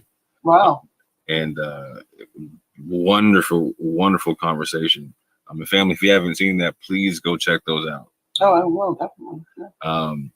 But in talking with him, their story is that they came from an exile in Babylon, went to Yemen, and then went to Africa from there. But they also claim to be Levites. And what I thought was interesting was I interviewed him right when I had just gotten your book, and what he was saying seemed to ring very similar to something that I read in your book concerning the claim of Levite tribes in Yemen. So would you care to speak to that aspect of your book? The origin of the Levite tribes in Yemen? Or not origin, but just them being recorded there, or what your book has to say about them.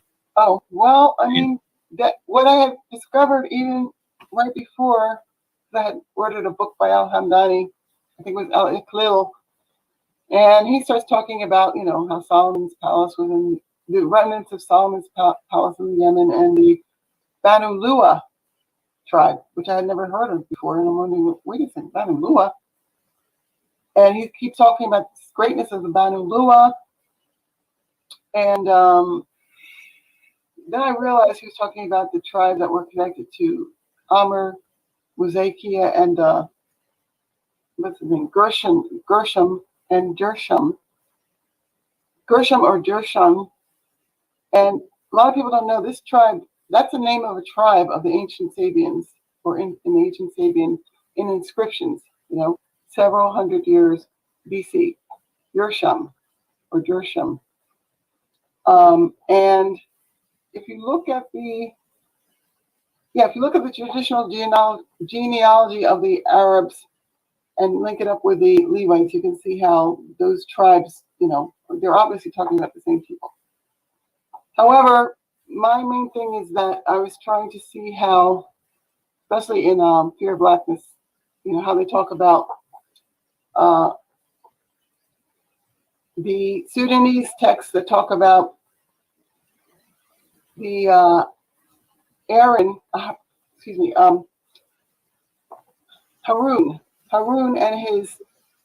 and Korah and Kara, and how, after some fighting or some conflict with the king in that region, they had to leave.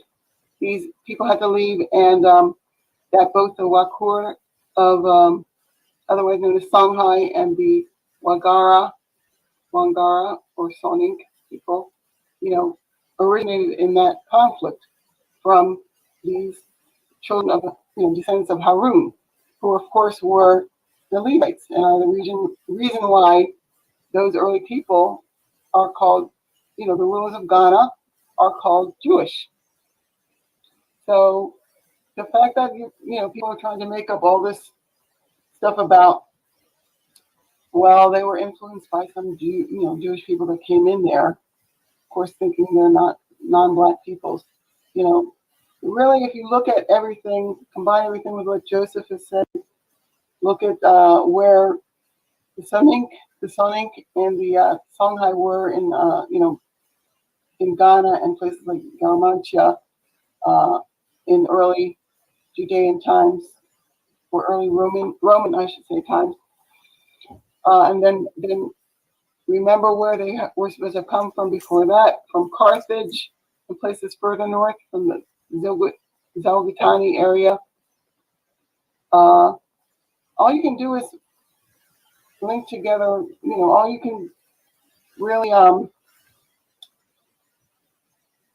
should say, it actually just confirms, that there is a movement of entire peoples, not just a few, maybe white Jews that came down from Wargla and influenced these people. Now, the Sonink people, Al-Barabir and Amaima, who were originally Jewish, they claim to have come from Wargla, which was said, but those areas were said to have been in existence since the time of the Queen of Sheba and Solomon. So, and I mean, that's not necessarily true, but that's what they say. That a lot of those places in Numidia, which is where those places are, were founded that far back.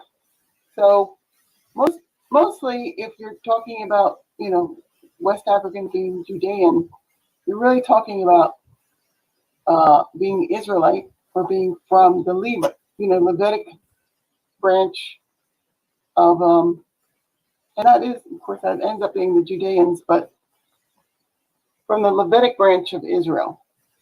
Okay. So, and all of the people that are related to those people were originally Jewish. If you look at early, where the Jews were in Africa. So, but by the time, let's see,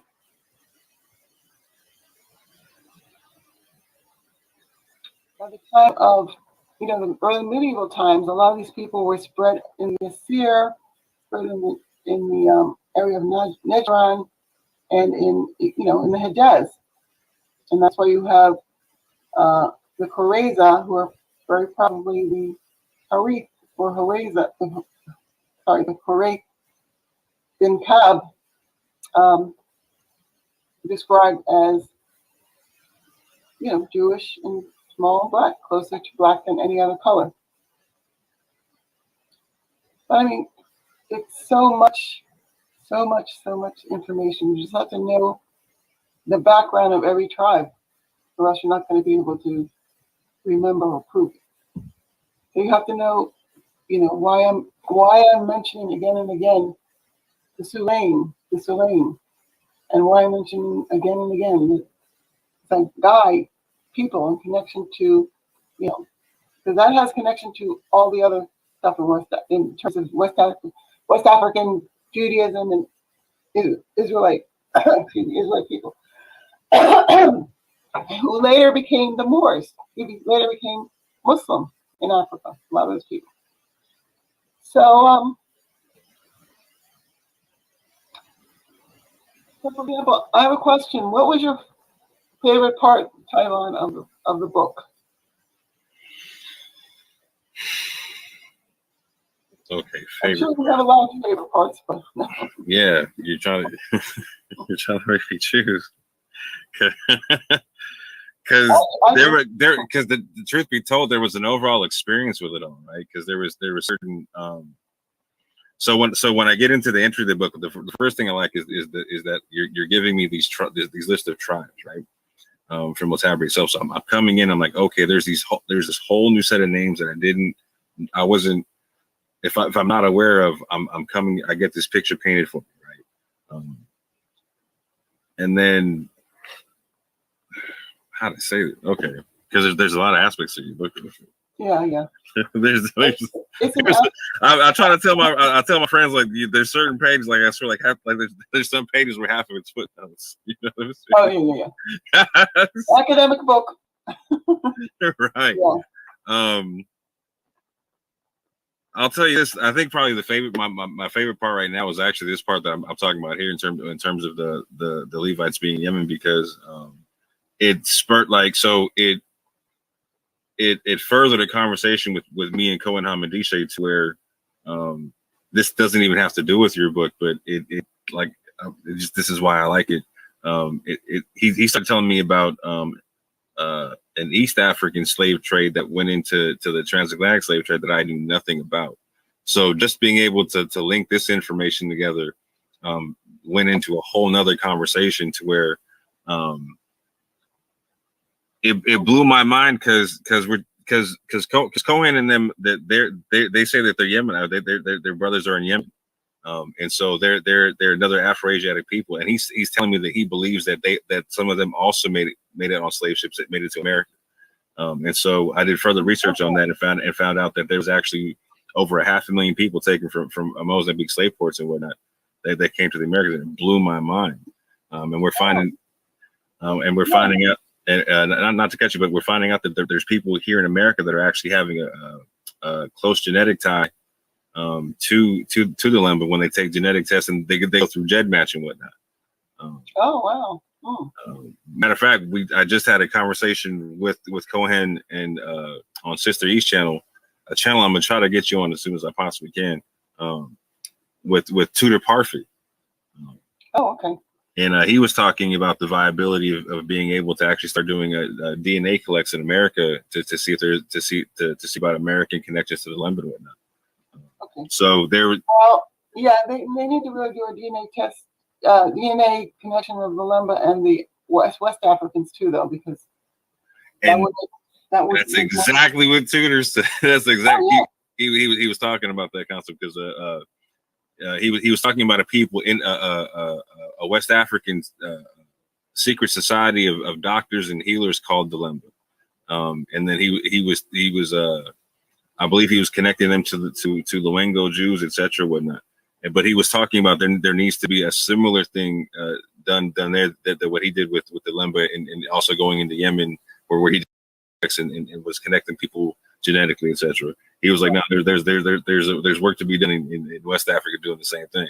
Right, because I think there's probably a connection between the Lam tribes of Lam, and I don't know if there's a connection between the Lam who are in West Africa and East Africa, and if those were connected to the Lemba or not. But that's something I'm interested in finding out too. It's something new.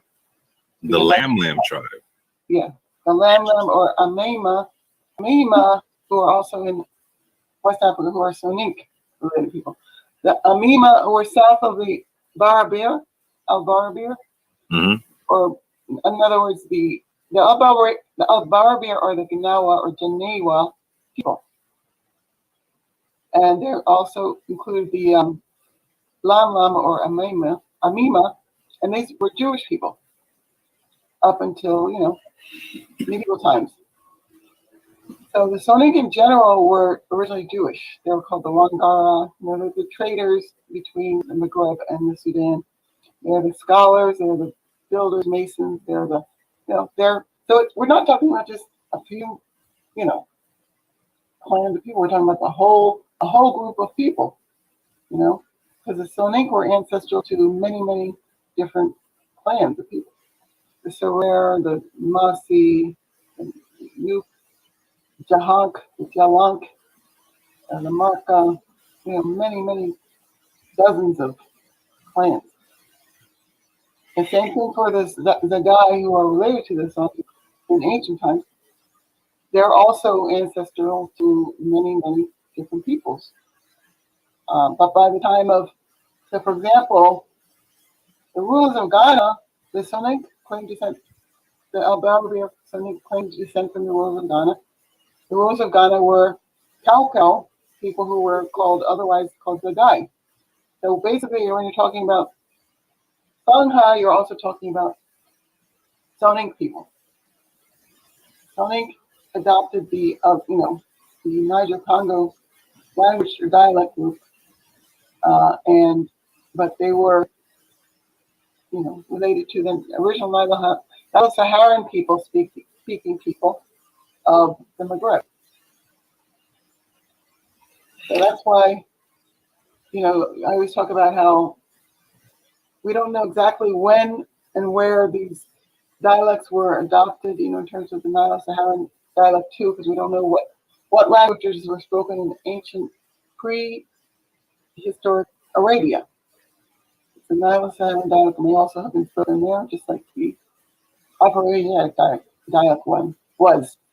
But the Afro-Asiatic dialects became the prominent dialect when it was adopted by everybody.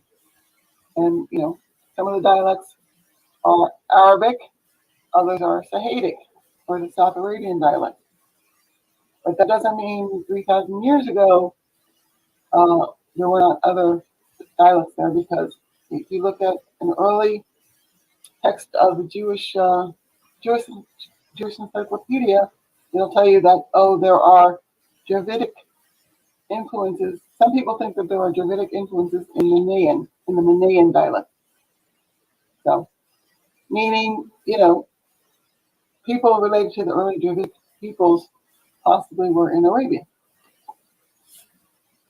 before, before other languages were adopted. So you always have to, keep your mind open when you're talking about certain things. And one of the reasons people weren't able to put two and two together in terms of the Moors, or who the people of ancient North Africa were, is because it's known that the Songhai dialects and the Sonic dialects were Nilo-Saharan. So they're thinking, oh well, they could not have been in North Africa. But they basically are still in North Africa. So something that I really appreciate about your work is that you brilliantly put together like migrations of people in terms of like where they go and like what their names change to over time. So what you just we're talking about concerning like the Songhai and the Zagawa and the Zagai and the Saninki, and all those kind of things, which is fantastic. It really paints a detailed picture for people who go over your work. Recently you said something that blew my mind. Oh, go ahead. No, I'm just hoping that people are taking notes on what I'm saying, because sometimes I bring this stuff up and then I'll see several months later people asking me the same question about the same people. Like, oh, who are the this, who are that? I said, but I've been talking about who are the this, who are the that for the last 6 months. What are you talking about? But anyway, yeah, I hope people can kind of are starting now to see the links between all these people. Not everybody can do that, though. I know you can, and certain other people can. I have. But other people need to start taking notes, because otherwise they're never going to pick it up. It's just like a language, actually. It's like learning a new language. Well, the beautiful thing about this now is that you have your YouTube page together and you actually have a lot of lessons up there. So I'm trying to, I got the screen share right now. Please go subscribe to this channel, Mount Meru Arts and Music. She has a multitude of lessons that she's already put out, like African Levites and Review of Minoan Moabites, Zagai tribes in Carthage, which is what I'm going to talk about real quick. West African Jews and the Berbers and Habesha, etc. Lots. Esau. Oh wow, the Esau build. Please go check out the Esau builds. Oh. Those ones are complete. Those will leave your jaw on the floor. Those will leave your jaw on the floor. What was that? It's the Esau and the Esau. Yeah. Yeah, this brother here, that picture, that thumbnail is a brother in Palestine or Israel. Oh yeah, that's Israel, Canaanite. Yeah. Yeah. Please go. Yeah, but you have to remember, those are people. All these people I'm talking about, basically, including, well, all people, all Black African people. As far as a lot of, laymen are concerned, of course, and that includes political people, nationalists. Those people are all slave descendants. Mm-hmm. So even if they have a name like Kanana, like this boy comes from the Kanana tribe, mm-hmm. If they have a name Quraysh, whatever, even though some of the more, esoteric names like Hameda, Saleh, Banu Saleh, all these tribes that are still dark in color, they're trying to make, a lot of them try to make them into Africans rather than, the ancient Canaanites and the ancient Moabites and the ancient Ammonite, Edomite, people of Noah, Israelite, Canaanite. All these people are still in Arabia and in their ancient homeland of Yemen, in Jordan, and other places. Now, some of the people that you see in the Yemen, like I said, in other places, in even Sinai, Palestine, you will see recent African descendants, just like you see mixtures of African people with the peoples, true Arab peoples of Sudan. So, for example, of Sudan and Chad and Libya, there's Arabic people who are dark skinned, but there are also African people that they mix with sometimes. So, actually there's this kind of little distinction in the appearance of these people that at least I see them. So, for example, when I put up pictures, I put up pictures that look like the Arab people. The Arab, like for example, the name of Moab on the far right up here. These tribes of Arabs You know, they look exactly like the Arabs that were in Iberia. They're wearing the same costumes as the captured Moors on a depiction of, the king of Aragon. Was it the queen or king of Aragon? There's a painting done in that era. And they have captured Moors, and they look exactly like these Tarza Arabs who occupy Senegal, Mauritania, and once used to live in Morocco.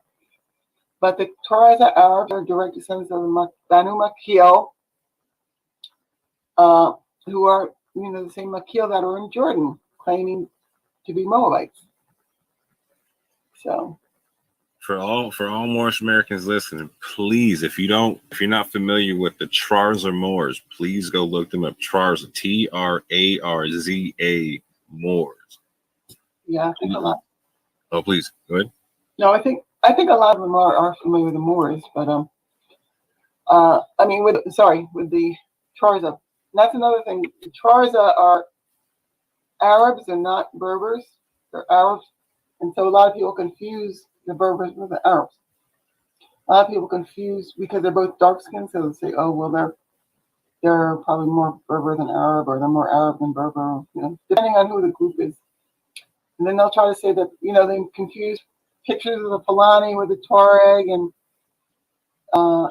it's just some of the things that people are doing. You really need to be more careful, because now you can put anything on the internet and it's going to get spread. More lies and distortions about African people are going to be spread. So right now they're going up to Jordan and seeing these people, descendants of ancient Nabatean and Solini Arab people, and claiming that they are Africans. That's what African Americans are doing. They're going over there and doing their so-called research, and they're saying, oh, these are African people, but they don't have they don't have a sense of their own origins. Now they're African only in the sense that they're affiliated with Africans. Genetically, they are affiliated with North Africans and East Africans mainly. The North African darker skinned people and the East African. But they have the exact names of the people that were in the Hejaz and Sinai and have been there for thousands and thousands of years. Some of those names go back thousands and thousands of years. Well, when I say thousands, I'm talking about like 500 BC, that kind of thing. The Salameans, for example, were in the ancient Nabatean inscriptions. So the Salamean Hawatite in the region, Hawatite, who occupied Jordan and the south of the Dead Sea in this Jordan Valley area, are descendants of those people. And that's why Tacitus said that the Salameans, people think that they were either Assyrians or Ethiopians or Jews. At that time, a lot of those people were the same. Especially, and that they founded Jerusalem, which they did. The ancient Salameans, or Sulini, or Banu Sulaim bin Mansur, children of Manasseh, founded Jerusalem. But it was not necessarily the Jerusalem that's in Israel now, but they probably did that too. But the earliest Jerusalem, of course, is in the Yemen. And there's one place called Khair Sulaim or Khair Sulaimi in Central Arabia. So any place these people moved, they took their geographical names with them. The place names come from their own tribal names. So something that I came into knowledge recently in one of these recent videos that's on the screen now. Can I tell you something? Oh, go ahead. I didn't eat anything today. That's why I'm drinking my thing. I don't like to drink in front of people or eat in front of people, but I'm drinking my keto drink, just to let you know. No worries. So in a couple of recent conversations about the Songhai, my mind was blown about a couple of things based upon some other sources I learned about from you, like the Tariq al-Fatash and the Tariq al-Sudan, that talk about the Songhai people, but also talk about people called Israel, and a migration of people, potentially from Yemen and from the kingdom of Himyar. And so we were in recent conversation, and please correct me if I'm wrong, if I heard you incorrectly. I believe you said that the Songhai, or there's some people that talk about the Songhai coming down from either Babylon or Syria and going to Chad. Did I have that correct or no? Not me. Not me. Was that in the article you had me read? No. Well, the Songhai come from are the Zagai people. That name is the same name. It's just a different spelling. They're called Sugai or Songhai or Zagai, and they came from the Zagai, otherwise called Zagawa in Chad, Zagawa in Chad and Libya.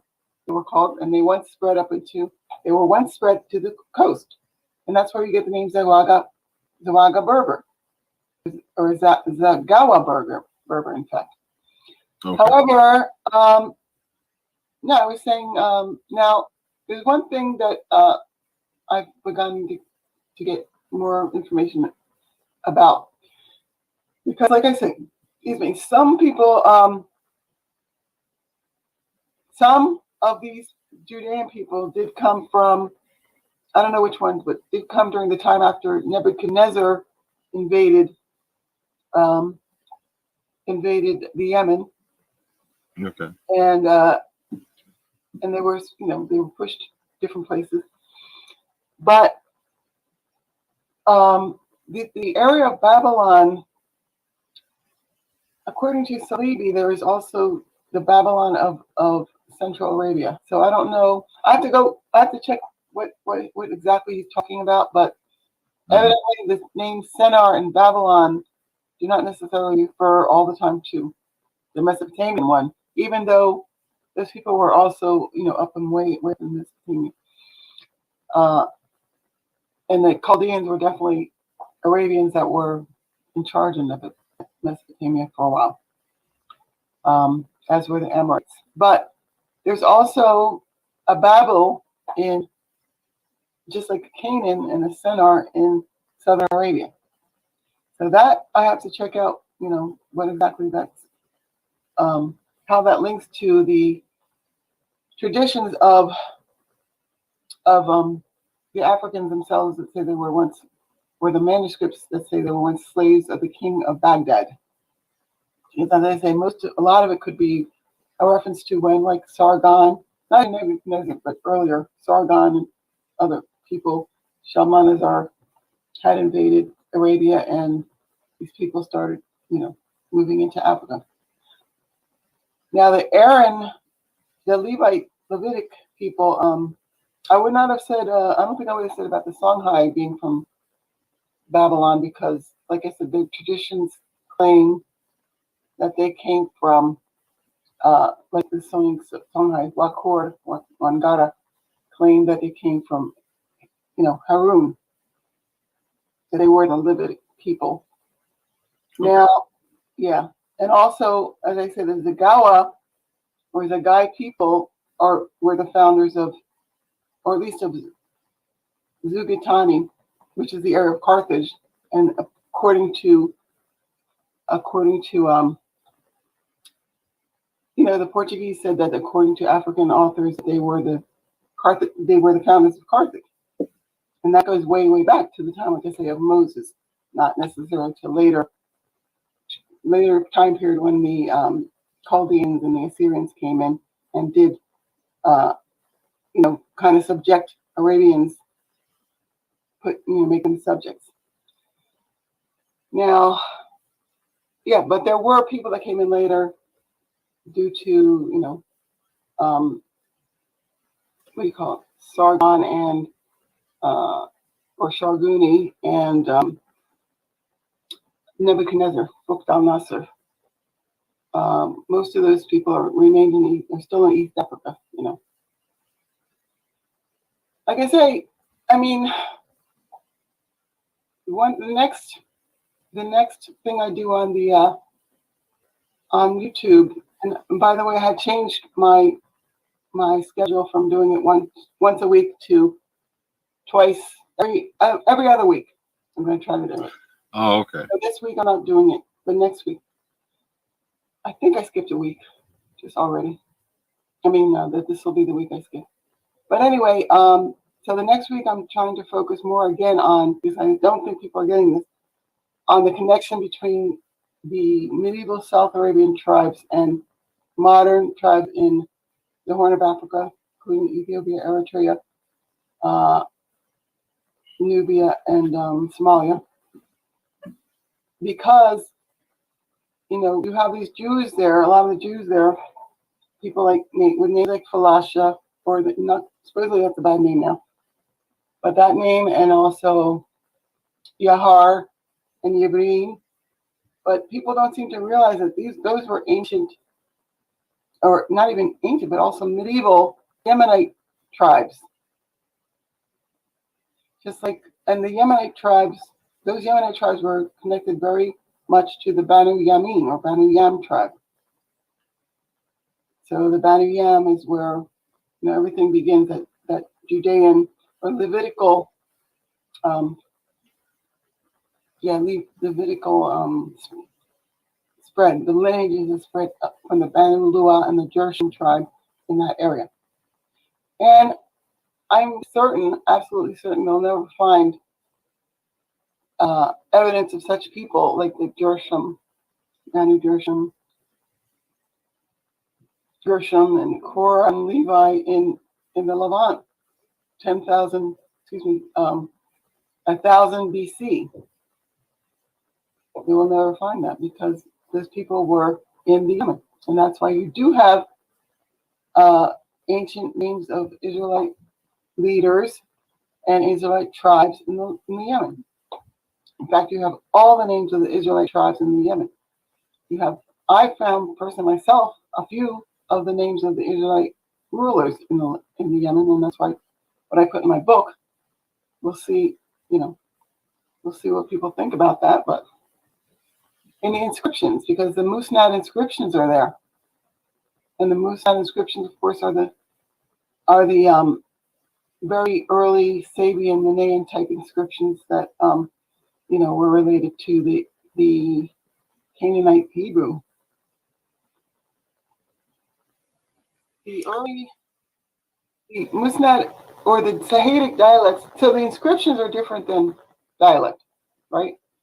Inscriptions could be for a certain language, but then there's the dialects, and each of these dialects have different inscriptions, or different inscriptions. But the people that speak the dialects closest to ancient Hebrew are aside from now modern Israelis, are the people in or not, I shouldn't say Hebrew, the ancient Sabian Manaean dialects are the people in Africa, in Ethiopia, the Amhara, Tigray, that area. Their dialects are closer related to the ancient Sabian than the modern Sahidic dialects of South Arabia, which are also related to the ancient Khatan Sabian dialects. BTW, whenever you're talking about Sabian, you're talking about the Khatan dialects and people. So Joktan is Khatan in the Bible. Joktan is the son of Shem.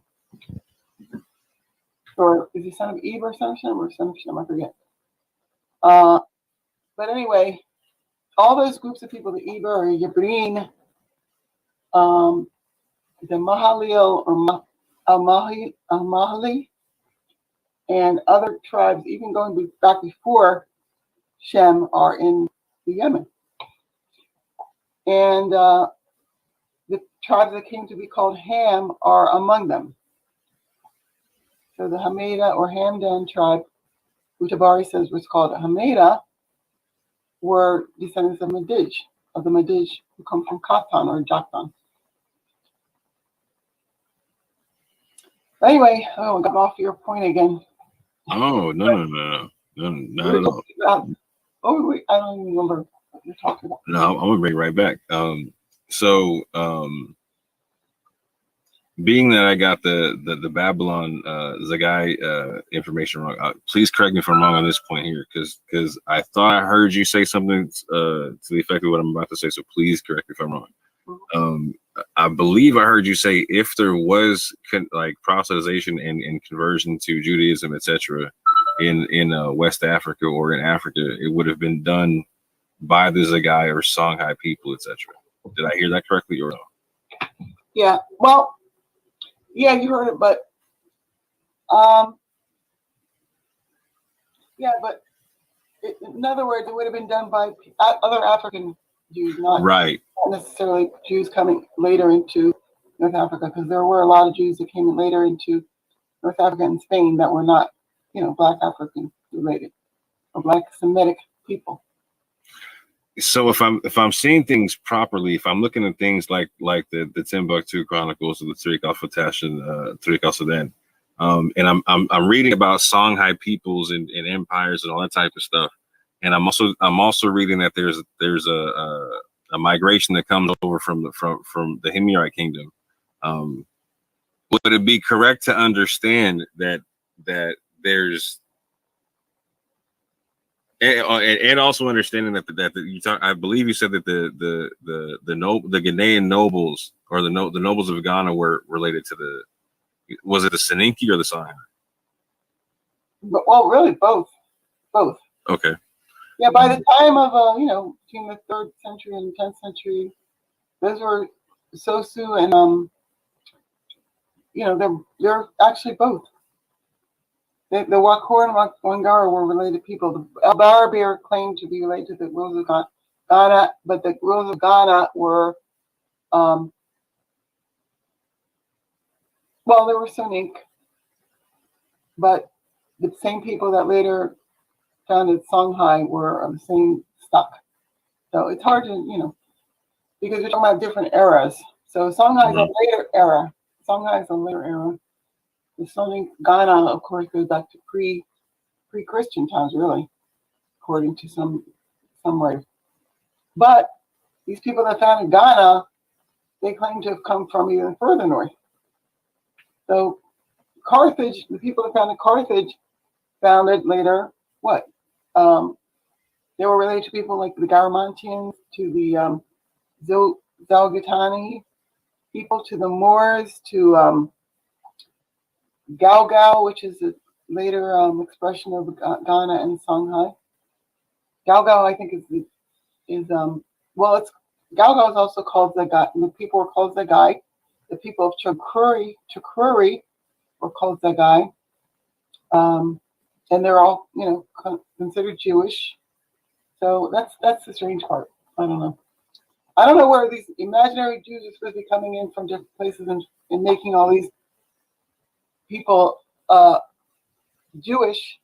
And that's why, if you go back 50 years, you'll find that they say that, the rulers of Ghana and Songhai and all these places were Jews, white people that came from North Africa, from places like Warua, which of course was surrounded by Black Berber people and other Black people. But so that's why it's important to know the chronology and know the names of the tribes, know exactly where they came from. So Jarma, Galgal, and the other places are called major towns of the Zagai. The Jakuru, the Jafun. The Jafun people were Zagai and were also Jewish originally. Or Berber. That's another thing, they're called Berbers. A lot of these people were called Berbers originally. And for some reason, the name stuck with the Tuareg. The Tuareg portion, the second wave of Berbers that Ibn Khaldun talks about. But now, today, of course, not even Tuareg get to be called Berbers. Right? They're saying they're people that are only part Berber or something like that, because they're dark skinned. And the other Berber nationalists want that, excuse me, only to be I don't know what they want, but The only reason why you have genetic connection to that E1B, was it E1B1A, so-called Berber gene? E1B1B. Yeah, Berber gene is because the Tuareg, who have the most of that gene, used to be settled along the coast there. So they mixed with those people.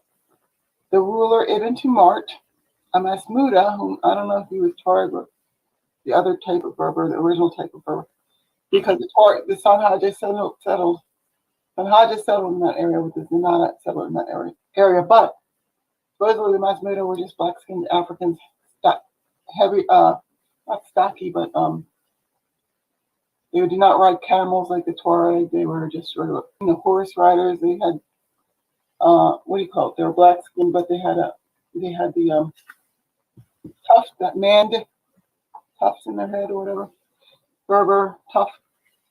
And anyway, Ibn Tumart said that the reason why some of the children of the people in his town were becoming fair, of course, was, and I've said it many times before, people better remember, because during the Almoravid period, they were sending in European Christian soldiers to collect taxes, and those soldiers were taking advantage of the women. So that's how the Masmudas start to change. A lot of the Masmudas start to change color, and now you have whole groups calling themselves Gomara, who are like completely almost European in appearance.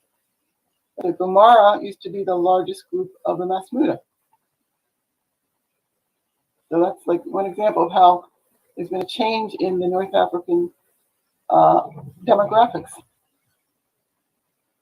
And of course, the Tuareg also used to take a lot of different slaves themselves, the ones that were in North Africa and in Sudan. They used to take slaves, both black and white.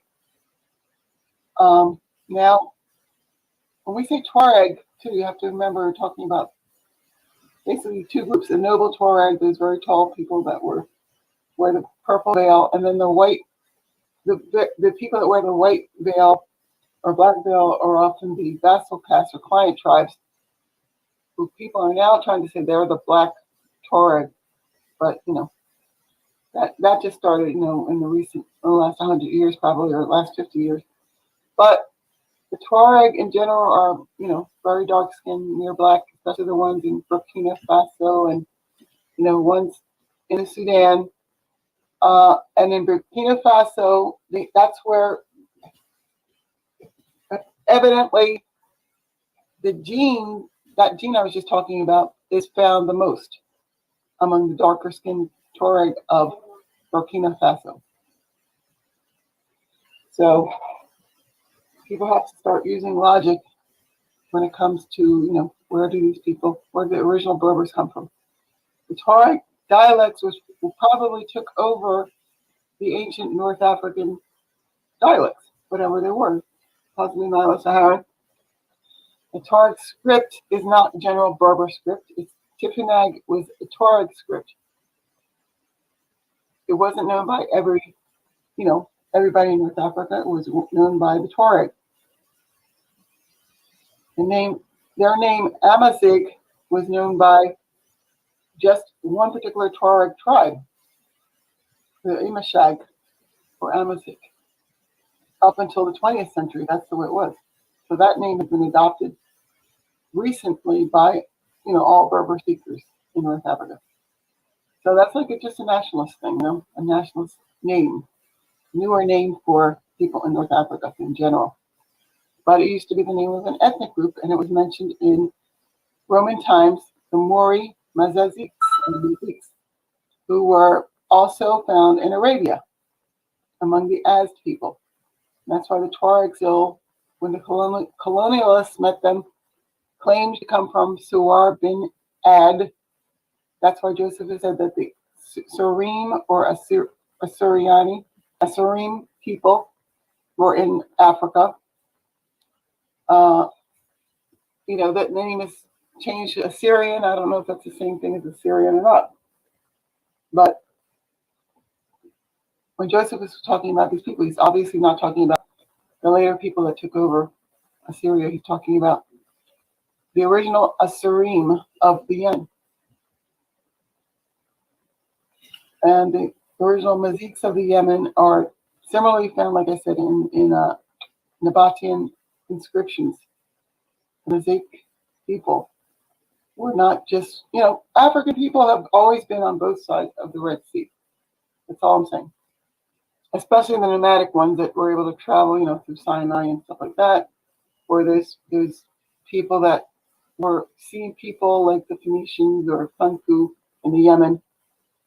Canaanites were sea people, a lot of them, and they were able to travel both sides and trade on both sides of the Red Sea.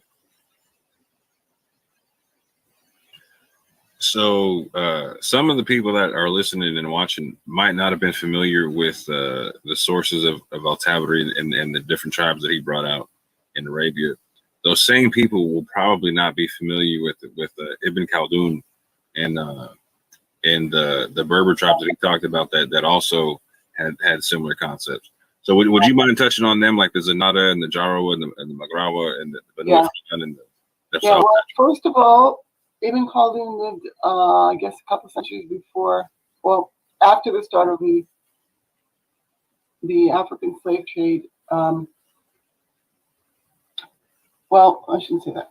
After the start of the coming to America of Columbus, people like that. And so it wasn't that long ago. It was like 600 years ago. And he mentioned he was of Andalusian descent, meaning, one of those groups that came back into, or actually not came back into, because most of the people coming from Andalusia at that time, or moving into North Africa, were not necessarily black. They were people who had been converted. So Ibn Khaldun was also, he had an ancient Hadramaut ancestor. He wasn't Arab, he wasn't Berber, he was basically Andalusian descent, like many people today in North Africa, Andalusian, Genoan, and everything else. So he spoke about the different zones of the world, as well as, the Berbers, and claimed that, for example, that most of the Berbers were of Zanatic stock, and that it was thought that the Berbers had become black because of a curse, and that curse was related to Canaan. He did say that the Berbers definitely were of Canaanite origin. He said, although the traditions differed in regards to, how they came to Canaan, he said they were definitely of Canaanite origin. He also said that there were two people that were Berbers in Africa. One of them was the veiled Berbers, who he also claimed were the Almoravids. So the Almoravids, otherwise known as Tuareg, were the people that were Sinhaja, Lamta, Lamtuna, Yatula, and other tribes. These groups, actually, some of them took the name of the original Berber people, who are these people I was just telling you about, the Songhai Soni people, who were called Barbaria, also until a late period. But anyway, he said that the veiled Berbers were people that had anciently lived after leaving Yemen, or Canaan, I should say, because I don't know if he knew Canaan was in Yemen, but he said that they had originally lived in the Rif area of Abyssinia. And that area is, of course, the Danakil Afar area. And so it's not surprising that, of course, the later Afar name is found in Tunisia and North Africa, as well as the name Banu Ifrin or Banu Yafrin. But, I'm not saying exactly those are the same people, but definitely the tribe known as Banu Yafrin ended up in North Africa, and now they're in Mali and places like that.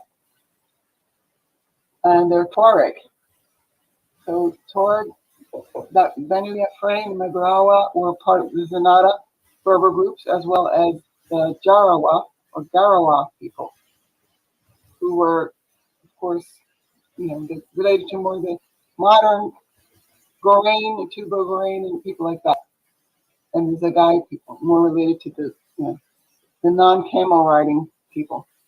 So the Tuareg were known for the Maziks, and the noble caste of the Tuareg were known for for riding camels, for not ever getting involved in agriculture, and for using the client tribes for agriculture, and trading with them, client tribes.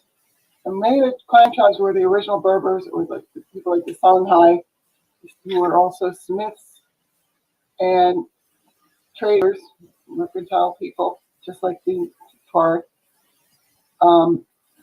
fishermen, that type of thing. So if you go to Africa, you'll find, and even Arabia, you'll find a lot of times that the Bedouin people don't want to have anything to do with fish or fishermen, or they consider themselves better than people that work with the fields and work with fish and stuff like that. But and so the Sanhaja people too, that name may have, the Sanhaja and Sanaga, that name may have been originally, just another a variant of the name Zagai or Zanaga, or excuse me, Isgan, which is the Zagawa name. But in any case, it seems like the Sanhaja were largely made up of these Songhai people, not just Tuareg. So the Tuareg had people like the Alamadan or Lamtuna and the Lamt, and the original Gatuls seem to be both Songhai and, Zagawa, Zagai, and Tuareg. The name Tuareg comes from a place in Libya called Taorga, something. So they were actually, it's the name Targiyat. Targiyat became the Arabicized Tuareg. It's like a plural for Targa or Targiyat. So, for example, when they said Nugamat Targiya, they're not talking about, well, she was a Tuareg warrior who went in with other female Tuareg into Iberia during the early Moorish period. And they were called black Amazon women. And so, but unfortunately, some early translator, not all of them, but one of them, translated the word Dargia as Turkish leader. So she, the name came to be in that one article, something about, I think it was in Golden Age of the Moors. Either one of the authors put that the name Nugamat al-Targia meant archer of the Turks. Mm. And it doesn't mean Turks. It means of the Targia people, or the Targia, which was the early name of the Tuareg. Tuareg is just the Arabicized name for the Targi people of Libya. So that's one of the tribes of the Imashag or veiled Berbers.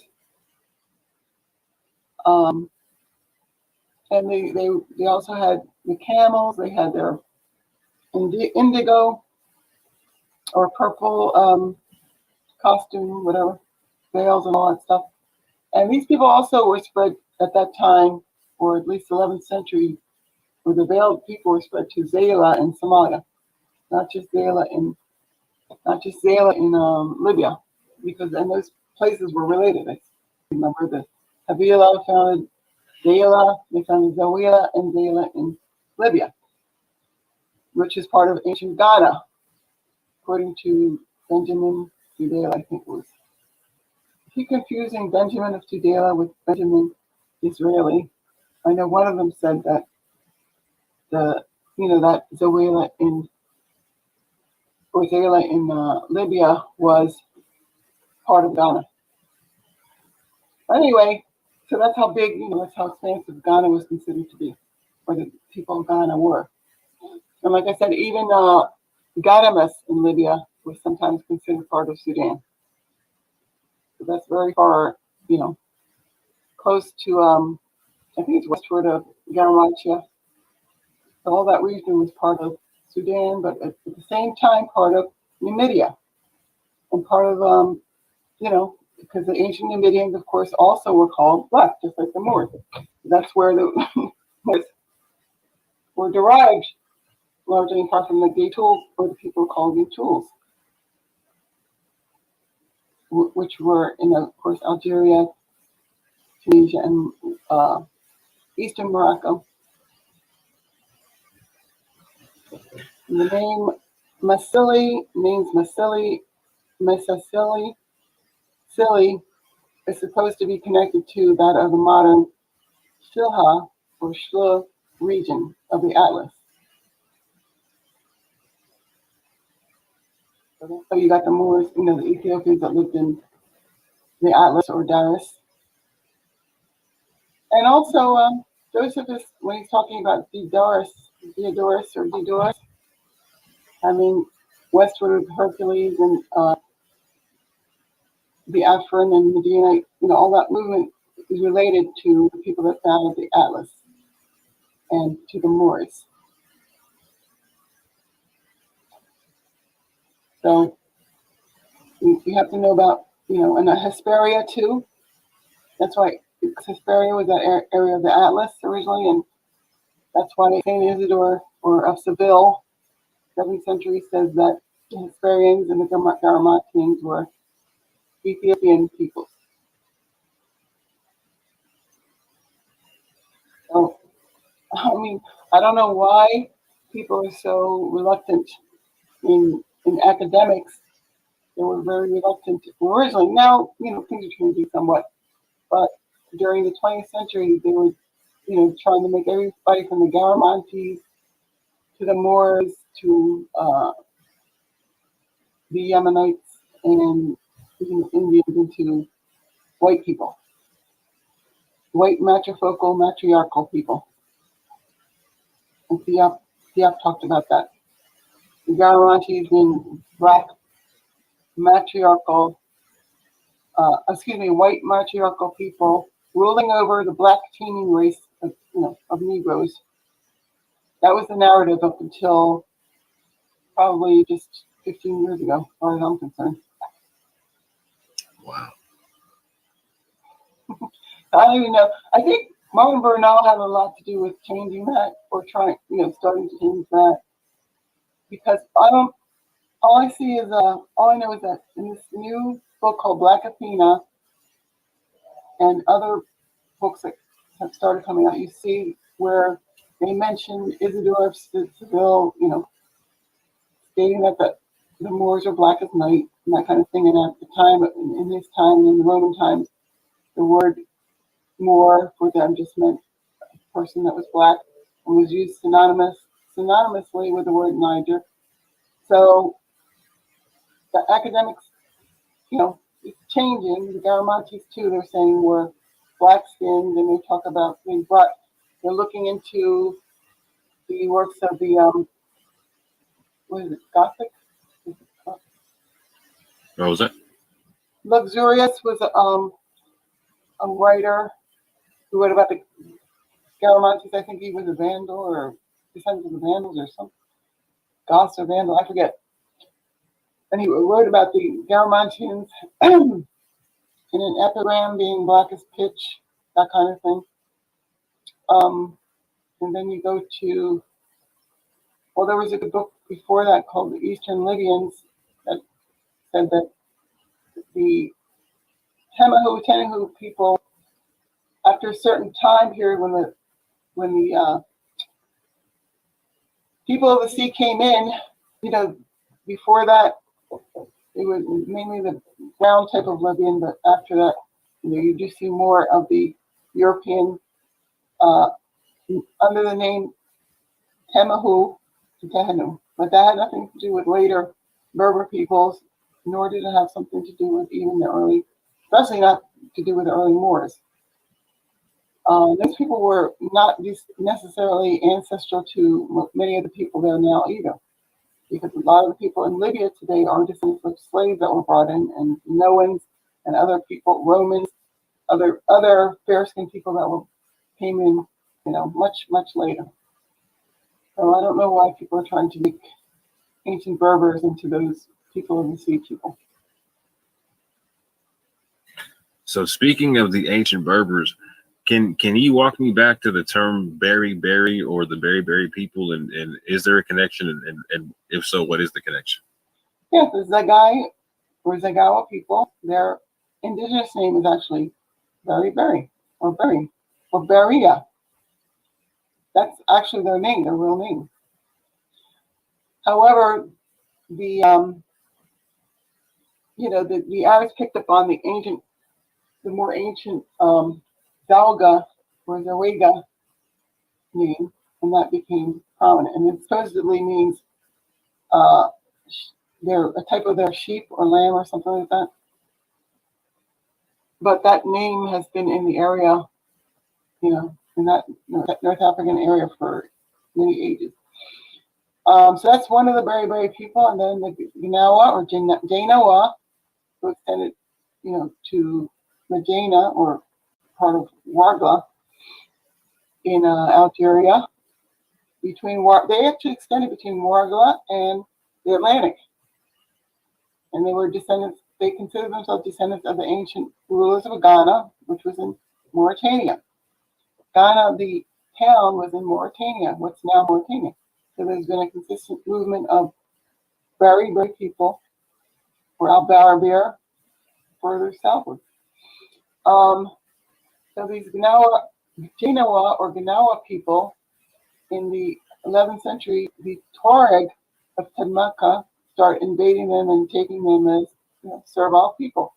And that's how you got, so many of them involved in the Almoravid invasion into Iberia. And, by that, they also unfortunately became involved in some of the wars and conflicts, early wars and conflicts with Almohad or Masmuda people, who, that's how you hear of them dying too. Like 300 got I'm not sure if this is the Almohad period or the after that, because after that everybody was in Morocco. But the Ganawa were slaughtered. 300 Ganawa were slaughtered in a certain time period. I forget which one, in Morocco. But so yeah, the Ganawa or Jainawa involved the El-Barabir and the Amaima I told you about.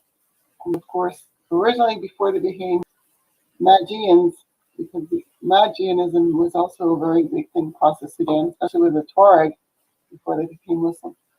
But originally before that, they were Jewish. They were, or at least in the Amima or Lamlam stayed Jewish. Who else? I think in the Galgal people, I think stayed Jewish. Or Calgal, or whatever was the capital of Ghana. And at the same time, it was called, that was also considered Habesha, the land of the Habesha, or Hawassa. Hawassa supposedly is connected to the name Habesha. So that's how it formed. I did not know that. Yeah. Well, they're thinking that because they don't know, why the name Habesha is associated with Calcal in Ghana. So, and the Takuri too. The Takuri, the name's Habesh, or was connected to Jarma, which is of course the ancient Jarmantian capital, and also Calcal, and I forget which else other places, but so those are all the Guy people, and the Guy were supposedly Jews and Habesha at the same time. So they may be the Zagwe dynasty, maybe connected to the Zagwe dynasty of Abyssinia as well, who happened to be the same period and were Judeans or Jewish. And that's why, it was Palmer where I originally saw that the Dagwe people were literally, Dagawa people were literally extending from Abyssinia to the Atlantic, to Ghana, in the Atlantic. Would I be correct in understanding that some people believe that the Moors that went into Spain, or at least the general that led them, was of one of the Berber peoples that Ibn Khaldun was talking about? Well, Ibn Khaldun talked about, in general, about the Berbers. So when you say one of the peoples, I believe I think it's either Zanata or another Berber tribe that. Oh, okay. You're talking about. See, there were several major Berber tribes. They used to say there were either 3 or there were 5. So it's Zanata, Hawara, Masmuda, Sanhaja, and Kutama. Those were, I think, the 5 major Berber tribes they were considered to be, and that's all these tribes are talking about. Mm-hmm. They're made up of these Tuareg and the Berber people. Those are the 5 Berber tribes. They're all said to come from Yemen, or as Ibn Rakik said, they were 5 Sabian tribes. They were comprised of 600 Berber tribes, and they came originally from Yemen. So they spread across the Maghreb. That's his writing, his work. So he was a Nafusa Berber, supposedly, right, from the Zanata. I think the guy you're talking about. Yes. Yeah. So if you look at the Nafusa, of course, what are they like? They're a lot of them are blacker than they're black as Sudanese, a lot of them, and they don't look exactly like. They look like a mixture of Tuareg and I should say maybe Mand people or something like that. To me, they look like both Tuareg and the original Arabian people because of their wideness of their face. They're not all like the tall, narrow-faced Tuareg people.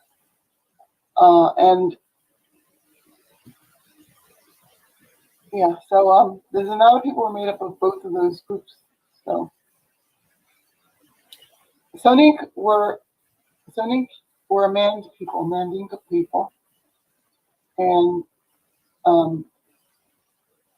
like I said, they were the people that originally made Ghana. They were the original Berber people, and their names a lot of times were taken over by the Tuareg as they came in. The early Masmuda may have been originally more, of the Berber type, Mara type, because, well, we don't know, but all I know is Leo Africanus said that the Masmuda had the same origin as the people of some place in Libya where the Tubu lived. But then later on, the Tuareg took it over. What's the name of that place? The Bordoa. So, yeah. So we know that the Masmuda definitely were not what they are today, which is basically, they were almost looking Slavic, and like a lot of them look European, more European than African. So that's what happens when people, mix together. Nothing wrong with it, but nothing wrong with also connecting with the original ancestors instead of trying to say that, oh, no, they weren't black. So whatever that means. Hence the fear of blackness, huh? Exactly. My favorite part in that book, journal article was when I talked about the slave trade. You know how they said, I don't know if you remember, but they were talking about how one of the favorite things to talk about is how the Berbers of modern Meknes, right? And how they look so much like the French or something, or like the Europeans. And I was writing Well, they should look like the Europeans because that was the capital of the white slave trade. That's where the Berbers brought in so many, tens of thousands of European slaves. So yeah, of course it's going to start looking European. Yeah. So, I just thought it was cute, funny. I was trying not to laugh. Well, that's been done to us so many times. So we say the same thing about us. Oh well, people in such and such a place are black because there was a lot of slaves brought in. That's true in certain circumstances, but there's also the same thing that happened in Europe, but they don't want to, admit it. Same thing happened in North Africa. Well, in Europe too, it happened in Spain. So, you can go back and see everybody. I've been saying for the last maybe 10 years now about the different descriptions of the Berbers.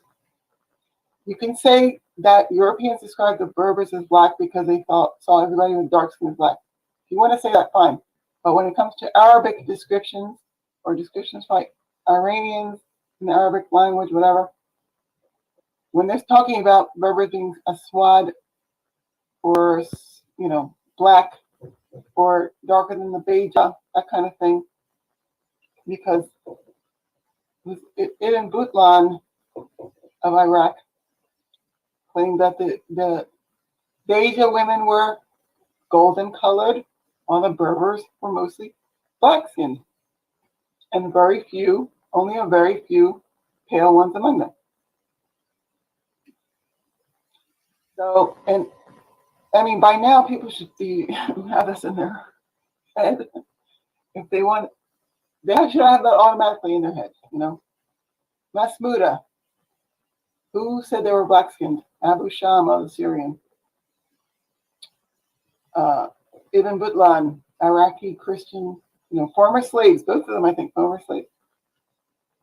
And the last, of course, well, not the last from Masmuda, but one of the main ones was Nasir Khusrau of a Persian, who said they were black-skinned Africans. And he was, observing the Fatimid Masmuda soldiers. And the same thing can be done with the Zenata. Who were the Zenata? They were described as the majority of the Berbers by Ibn Khaldun. What does Ibn Khaldun say about the Berbers? Why did people think that the Berbers were black due to a curse if they weren't black? Why did al-Damashqi come in and say that on his chapter about how Ham turned black? Why did he mention the Nabateans, the Copts, the Berbers, the other Habesha, the other people? Why would they keep referring to the Berbers as black if they were not black skinned? Where do they ever refer to Berbers as not black skinned? They don't. All they mention is the term Abiad used for Tuareg peoples, as well as because the Yantaras, for example, al-Dahabi, who said that the Berbers were people, not Dahabi, Damashqi, who said that the Berbers and the Nabateans were black because they were children of Ham and were black skinned. He says that he calls them Abiad. Why? Because the word Abiad does not mean white. It meant somebody with the clear kind of dark brown, near black skin. It didn't mean a white person. In complexion, I think it's Ibn Munzir or Mundar and Al-Dalabi, who said that when the Arabs spoke about complexion, they said the word Abiad meant such and such. Black buckwheat, not, white in the European sense of the word. The word for white in the European sense of the word is red or hamran. not Abiad or Biad. The same thing in Hebrew. That's why I'm glad Dr. Goldenberg brought that up. That it did not refer to fair skin. It meant the tonality, tone, or cast of skin, like a brightness of skin. That's why the Arabs also even used it for the Ethiopians sometimes in their poems. And that's why Ibn Hakul said that well, first of all, like Wesley and other people brought this up, this man named Billy, a Sudanese scholar that unfortunately he's gone now, he's passed on. I was going to try to get in touch with him, but he's not here anymore. But he first pointed out that the Beja were the same color as the Arabs. The Beja of Nubia were the same color as the Arabs. Ibn Hakul was, I think he was from the original Arab people too. He wasn't like a hadith writer of Iran or whatever, Armenia or Iraq and Syria. So he also said again that the Arab people were, sometimes darker than the Abyssinians. Some of the Abyssinians were lighter than Arab. That's why Ibn Jawzi uses the word Sumer for the Arabs and the Abyssinians or Ethiopians. Sumer or Samar meaning black or near black in color. Especially among the Bedouin Arabs. Did not mean fair, tanned or anything like that. And I know in Lebanon, Lebanon or somewhere else, north where people are not really Arab anyway, they use the word asmar for like tan, darkened, where they don't, where they don't have many black people, they use the word for dark skinned Lebanese, I think. But anyway, that's why you have to know all the ins and outs, all the details. Yes, ma'am. There's a lot of details to know. Yep. I think I have one more question for right now, and it doesn't even touch on the whole rest of your book. There's so much more to touch on, like you're talking about. There's a lot of details there, and I suggest people grab the book, and I suggest people go to your blog spot and get really informed on the information there, because it's a really good primer for the book. But there was some interesting information that's in one of the videos on your YouTube page now that I thought was interesting, that I kind of want to talk about now, being that it's Black History Month, etc. And some of the Moors might not have known about it. But you were bringing out some interesting information about Moabites and I believe the Makil Arabs and the Moahibid, etc., and some of that's in your book. And I would love for you to touch on that here, if you wouldn't mind. Well, I was just stating that, the children of Lut and the Bila tribes are mentioned together by the colonialists, and they are also mentioned with the people called Hameda, who are in that area today, who tend to be, well, at least the children of Lut and the Bila, not the Bila of modern times, but the Bila of early medieval times, Balawi of Ibn Khaldun's time were, always often mentioned together. Now, if you look at the Bible, Bela, and these people are mentioned together in Jordan, like I'm talking about, Jordan and southern Palestine. They're all considered, Ammonite, Moabite people, but Bela was the name of an Edomite ruler. And the Edomites who were working for, Bela is also called Balaam. Was it Balaam or Balak? I forget now. Oh. Anyway, Bela was called Balaam. That's right, Balaam, because he was considered the same as Luqman, and working with the Moabite or for the Moabite ruler, Balak. And so I was just pointing out that these people are mentioned together. Not only were they together in Yemen, but they were together in Jordan. And the area called Karak is now known as Bor Safi, and is known to be where the people related to the Moabites were settled. The Ma'ain, not far from Ammon, which is named for, of course, the early Ammonites. Now, I'm not familiar with Hebrew that much, but I do know it seems to be that wherever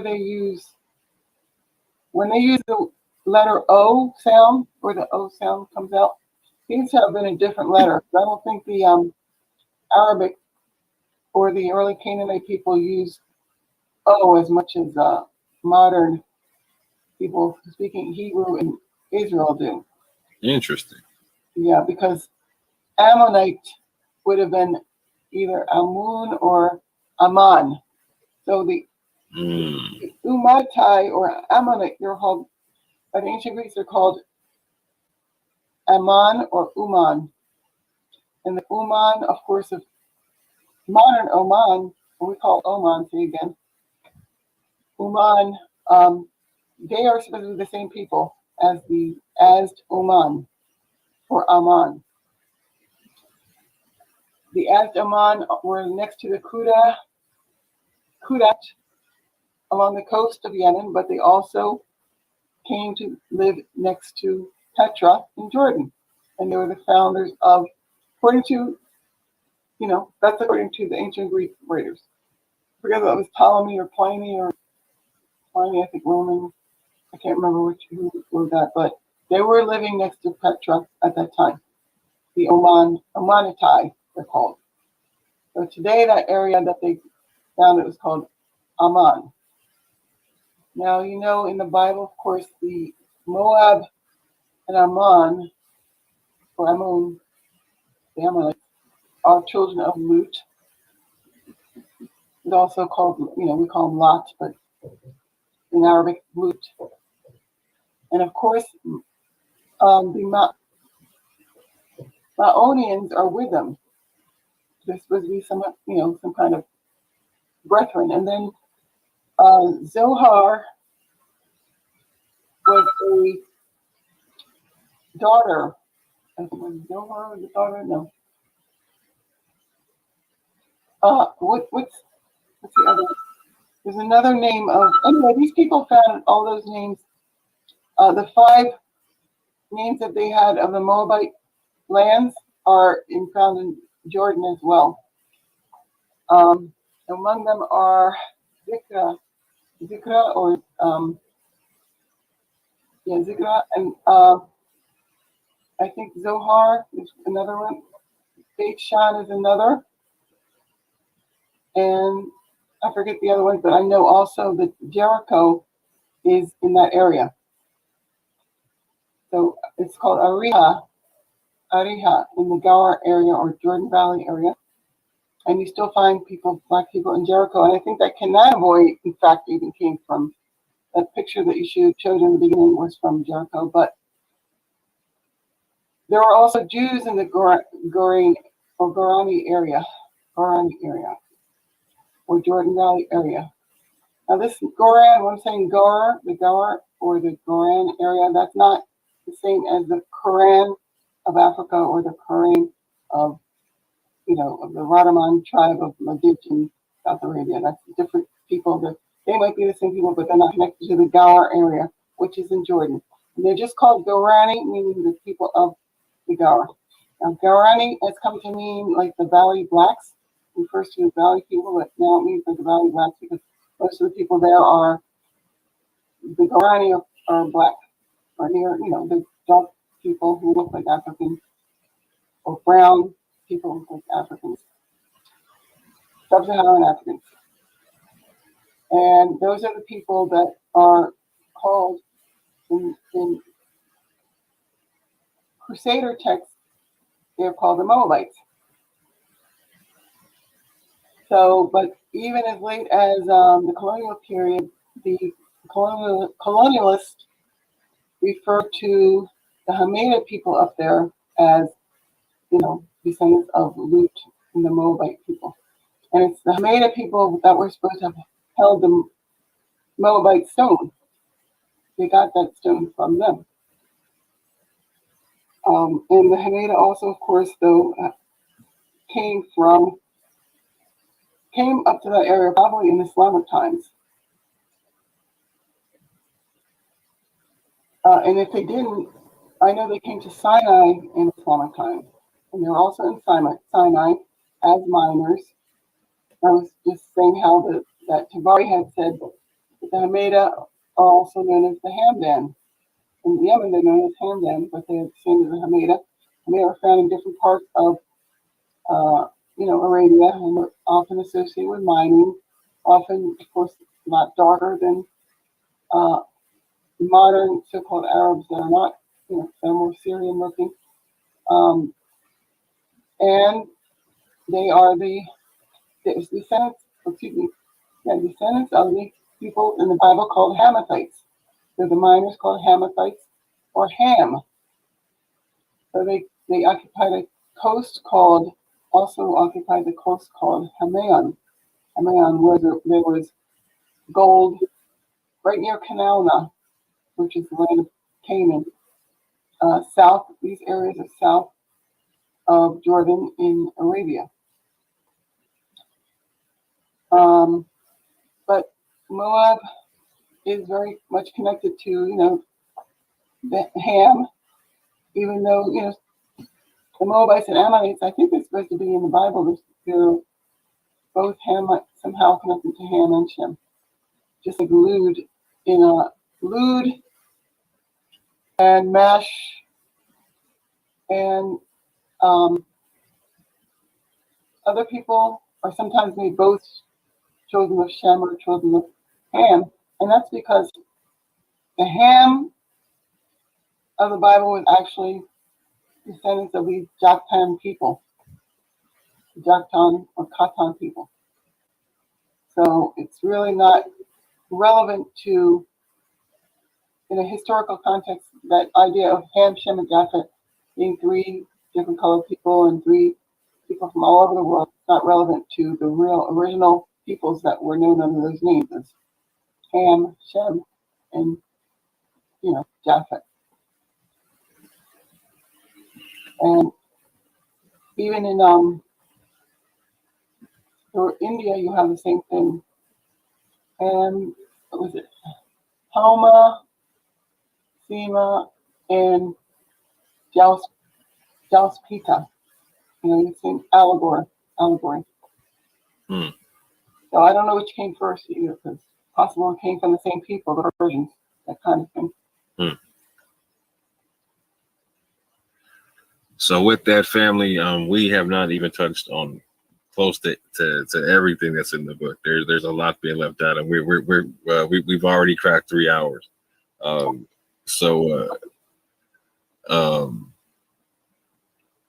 With that, family, I'm definitely gonna recommend that you go check out the book, that you go check out the blog spot, and you go check out her YouTube, where she has, again, go check her out on Facebook and go friend her on Facebook, because on, like you're saying, bi-weekly, what she does is she drops a Zoom link on her Facebook page and does a public class for everybody. And then puts it up on YouTube. It is a great service to the people that she does. Fantastic information, and she's right there with you, walking you through it. And it's a lot of information to walk through. Yeah. Well, I'm glad you do this kind of thing too, because people can then, if you want, I could stay and answer some questions. I'm not. I know people probably are getting tired, probably want to go, but yeah. Okay, hold on, let me see. I just see a lot of. Okay, here's a question. Oh. Has Dr. Marnici heard of a contemporary historian named Dan Gibson and his work, A Different Focal Aspect? I believe he does a lot of stuff dealing with Mecca being in Petra. Oh, yeah, I've heard of that idea. Yeah. Okay. Let me see if I can I've heard of it, but most of the Arabs weren't even in Petra, let alone Mecca. So Nabateans came up there. Only goes back to like their inscriptions only go back to I think the 7th century or 600s BC up there. And they claim to come from Yemen. And they were the earliest people, basically Nabateans and Solini or Solonians, the earliest people there. They came from Thalaba, which was an area of, otherwise known as, like I said in one class, Shalabin or Shalabon. The Shalabonites are mentioned in the Bible too. And the name, and the reason we know it's the same is because the name Shalaba or Shalabin and Thalaba both mean the same thing, fox. So the city of the fox people. Yeah, I'm not seeing a whole bunch of questions, but I am seeing this statement here by Taiji Panda. It says, "Thanks for the class. It's fantastic work and information." I completely agree. Thank you. Thank you for your compliment. Where are you from, anyway? I don't know if he's still there. Taiji Panda, I have no idea. No idea. Got a Chinese flair to it, though. Could be Indian too. Yeah, true. And but no, I just see a lot of that. Yeah, I think a lot of people are sitting back taking notes, and a lot of times you end up doing something that Anonymous said earlier, like which I'll start to ask a question and you come right around and end up getting to it anyway before I ask the question. Oh, here we go. Who is this? What kind of name is this? Yachi Yahoo. Sounds like it's originally Turkish or something. Let me see what. Yeah. I don't even think it's a real name, to tell you the truth. But I know that people that came into Yemen, there's a lot of people there from Afghanistan and kind of Turkish and Central Asian looking people or Persian looking people, because they were brought in large numbers to do the mining, but also during, I forget what time it was, but there was even a time when they were brought in to fight against, after Islamic times, to fight against some people, and the Hamdan tribe and other tribes were kicked out of their towns, like especially out of Sana'a and stuff. So that's why you see a lot of people that look like Persian or North Indian and like Syrian in that area, because and we know that that's where they're from because of the culture, the flower hats and the conical, very ancient Tocharian Central Asian hats, and other things, but which is not to say that they shouldn't be called Arabs, but I'm just saying the original Arabs, of course, were not that. They were not J1 people. They were not people that looked like Parthians. The Parthians did settle in places like Syria and in the area of Nabatea, and influenced that area too. So I don't know if that's the J1 people that people are picking up. So just to in case that person is one of those people that came in later people like Wahab ibn Munabbih, Ibn Qutayba, and other people that were converted from Judaism were actually of Persian background. The people that they're writing about the tribe that came into Africa, like the Eshban, when they said the Eshban in the Quran, and the Zan migrated for our descendants of Canaan and migrated into Africa. That's who wrote that. It's Persian type people that were in Yemen in the 9th century,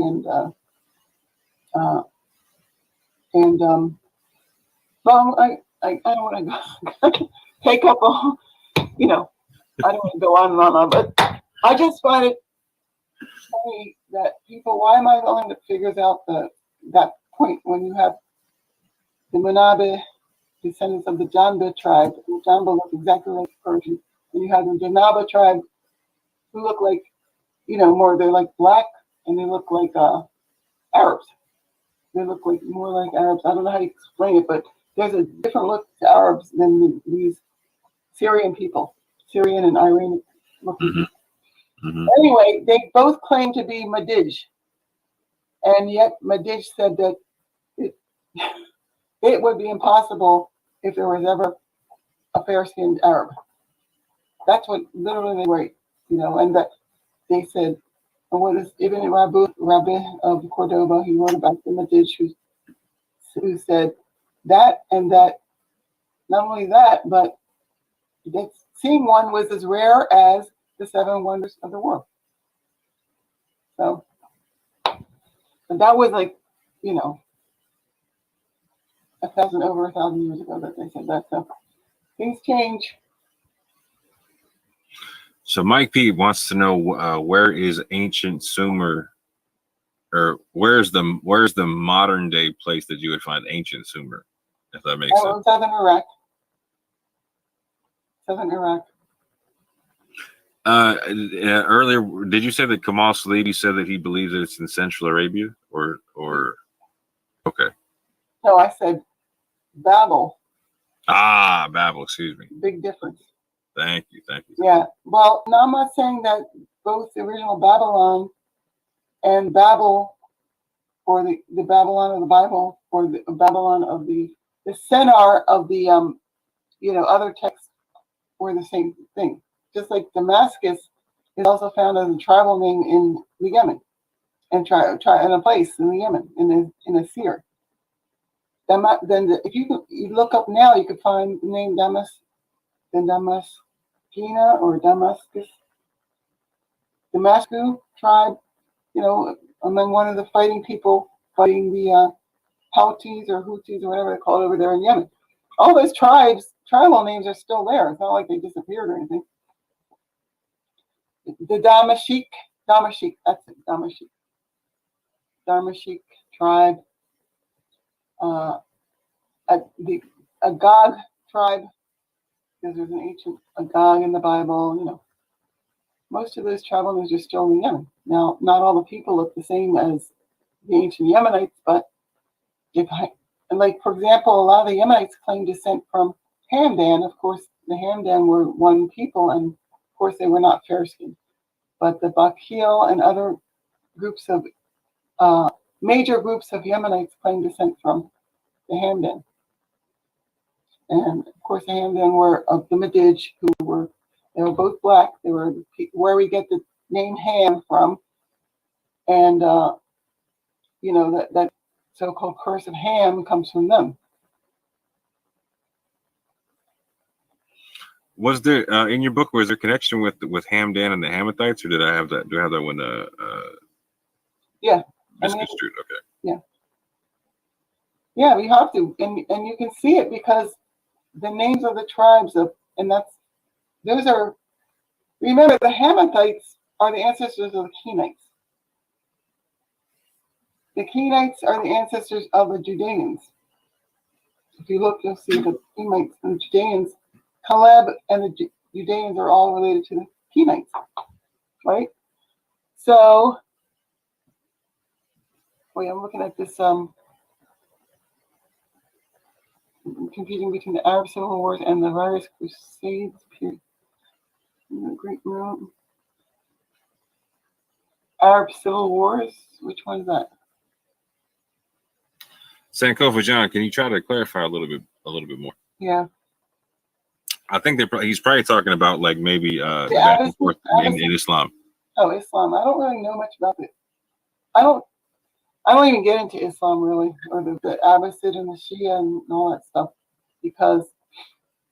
but it does have a lot. The Abbasids have a lot to do with why there are no. I mean, a lot of the paintings and stuff that you see are of non-Arab people or look not black, because if Arabs, of course, being true Semitic people, did not paint themselves you didn't paint images of people, let alone the prophet, but people in general, they didn't like to paint them, even in Amorite times, that really didn't happen. Yeah, Crusaders. The Crusaders always described, who they saw. They said the Saracens, for example, were black as soot. The Moors, they said, were black and took their name from their color. According to the Crusaders, of course, that's not what probably the original Moors were named themselves Moors or Maori. See, that's the thing. This thing that I just saw about in the Targums, which is very early, saying that the word Maori, the Maori were the Rama, that has to be looked into, because it might be that the word Rama is, related to the word Maori. And of course, if so, that's Rama is of course a god, deity, ancient deity, like all the rest of the major people of Genesis. A lot of them were just deities and stuff that their ancient kings were named from. But so Rama and Cush, Saba, Dedan, those are all ancient names of ancient rulers, but also god names for cosmological functions.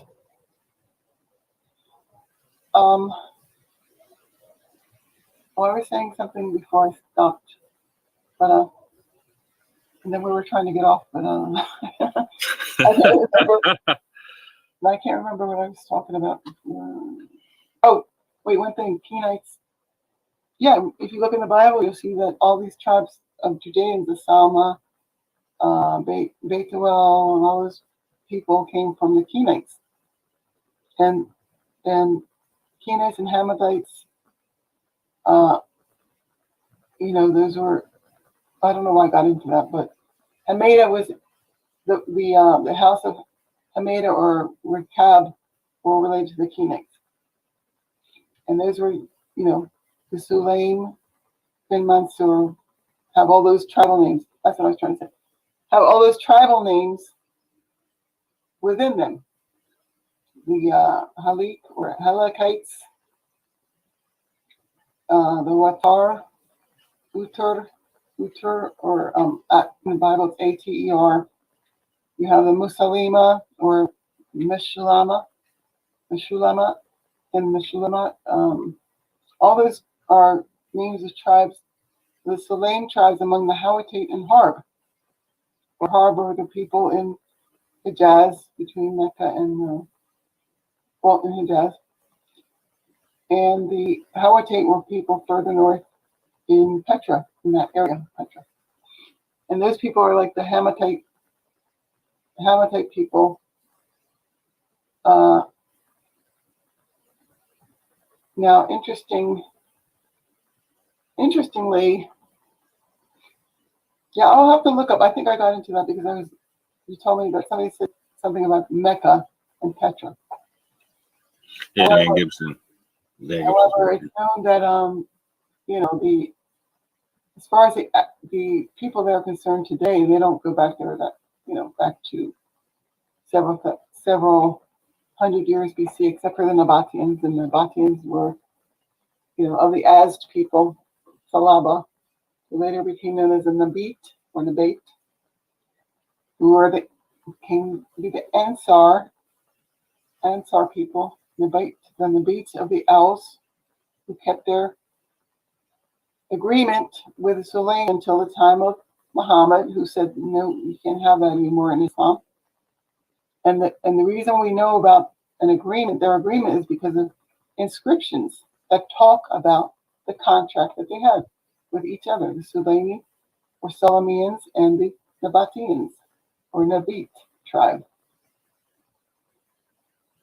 So that's why history becomes, that's how history becomes real, because you're seeing, I guess later on they still kept in the documents it talks about the Sulaim wanting to keep their allegiance with the Nabateans. The Nabate, Ansar, Nabate of the Aus tribe of Ansar, and they also say that the Nabate people were from the Aus, who come from Thalaba. And Thalaba came from the Az people who had settled south of the Asir area in Tehama, and that's the Shalabin of the Bible. So if you look at the Torah, you'll see Shalabin related to other place names, and you'll see all those place names in the Yemen, at least in the medieval period in the Yemen. That's how we know, that there's a very little chance that these people lived in the Levant or Petra. That it was, so either the Bible made up stuff or all these Arab tribes lied about their origins. But I was saying that, just in the last 6 months, I found out that the Targum writes about Moors being from Rama, whom Josephus mentions as being from, Canaan. And so the inscriptions are very important, when talking about this kind of stuff. So I don't know what kind of inscriptions this man found which suggests that Mecca was in Petra. Iram is supposed to have been in Petra too, but there were more than one Iram. There were 2 Irams in Yemen, one in Petra where the people brought it. The one in Iram is still near what's called the Adite Way, because in Hadramaut, and the Adites were said to have been living or founded, I think, their otherwise called Ubar or Wabar. So, and we know that in the other Iram was near Lahij in Yemen. So these people called Iram that they're talking about, Iram, in the Bible are called Aram, or Arameans. So it's Arameans brought their ancient dialect northward as Nabateans. Nabateans lived in the Yemen near these places, and they were called Arameans. The Aramean language is the language of the Nabateans and was later adopted by other people like the Parthians who moved into Syria. And because the Nabateans once ruled either in Babylon, Syria, and then further, or according to Masudi, further west in Persia. So that would have been, of course, between 1,500 and 1,500 BC. That was when Babylonia was Amorite, because that's what the Nabateans were called later on too, Amorites. I think by Nabonidus, the Chaldean. So these westward people, by that time they were in Petra and Jordan and west of Babylon, they were called Amorites. And that's how the word Amorite probably came to mean Westerner. But the name Amorite may very well be related to one of the names of the, Nabatean tribe or Amorite tribe. Because the name Amorat is found in the region, the name Murrah. So the word Amorat is supposed to be, some people think from Amaru, the Amaru people. Anyway, and as I was saying in the last YouTube thing I did, the names of the Amorite tribes, like Arabian Amorite, those are tribes of Central Arabia, even today, I think. The Rabia tribe was the tribe related to the Hawazin bin Mansur, and related to Beni Amr bin Zaza, related to Taglib bin Wail and Numair bin Wail ibn Kasif, or Numair ibn Kasif bin Wail. And Numair ibn Kasif bin Wail was Nimrod, son of Cush, they call him in the Bible. And that tribal area was, tribes of Rabia, Taglib bin Wail, and those people were historical people. So, but the name Nimrod is supposed to go back, way thousands of years before. But in medieval times, you still have them in the Central Arabian desert. And as I was saying before, they're the same people as were called Hawazin or Hawazin bin Mansur, or very closely related to them, as well as to the Cobb, because the Cobb and Rabia were connected to the Beni Amr bin Zaza, who were from Haladim. And I said the Cobb tribes are still, in Iraq, still very dark skinned. And the ones that are discriminated against is blacks. So, not, like I said, not all, but 2/3 of the Arabs are supposed to be from those people. Those people who originate in Central Arabian people. Otherwise, actually, their general name became Qais Aylan. Qais Aylan. And those are the people that settled after the Nabateans, the Salimi, they settled in the Islamic period, they settled in Syria and had different dynasties there. So, I mean, they go on and on and on and on. Because after all, it's centuries and centuries of history. So, Right. Yeah, the problem is that they didn't include us in that history, or they didn't include the black Arabs in that history. So I'm just talking about it in a different way. No, we definitely appreciate the work you've done and the work you continue to do in that field. Thank you. So many thanks. I appreciate you listening, because something was to get out. That's for sure.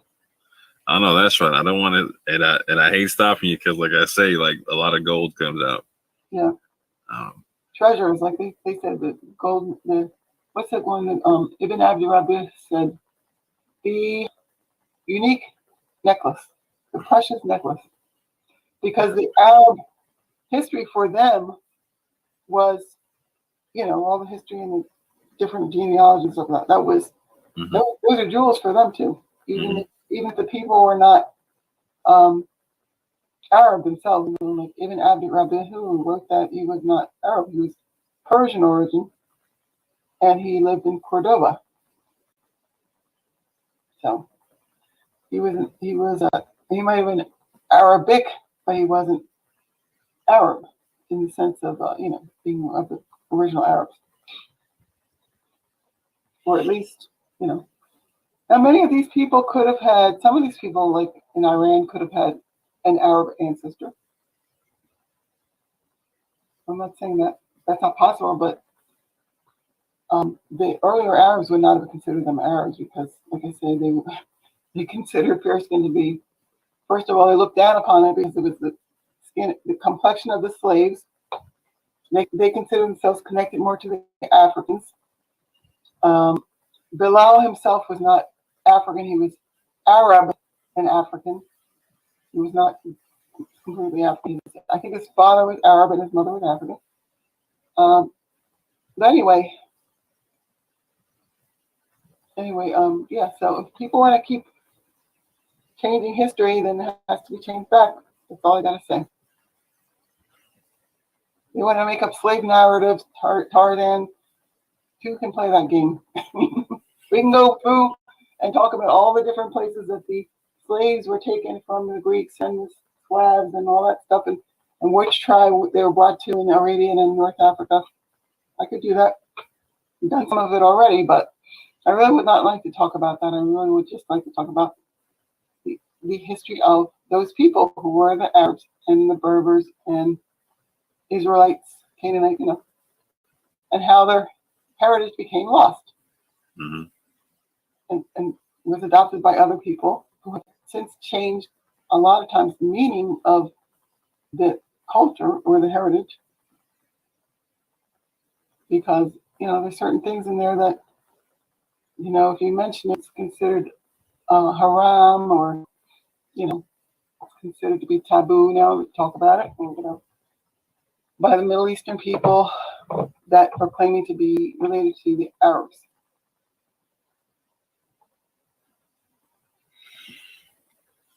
Same thing, the true Judaism, according to this guy that was from Israel, his parents were from the Yemen, and he was a regular black-looking person, except his hair was longer, dreadlocks, I guess. He told me that the true Judaism was actually Kabbalah. That was true Judaism, and so. And if people aren't willing to, recognize that, it's for the same reason they don't want to recognize who those people were.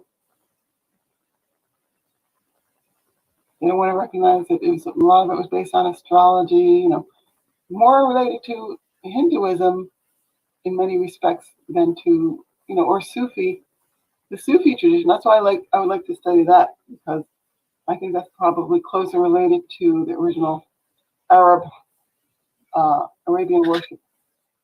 Now, some of the Arabs adopted some of the customs of the original Persian people, because originally they were under the Persian vassals of the Persians. When I say Persians, I'm talking about the Sassanid kind of Persian, or the Parthians, people that came after the original Persians, who were, of course, just like the Arabs, mainly of Ethiopic, Sudanic origin, from Azdahak, and those people that were in the Yemen, according to the Persian tradition.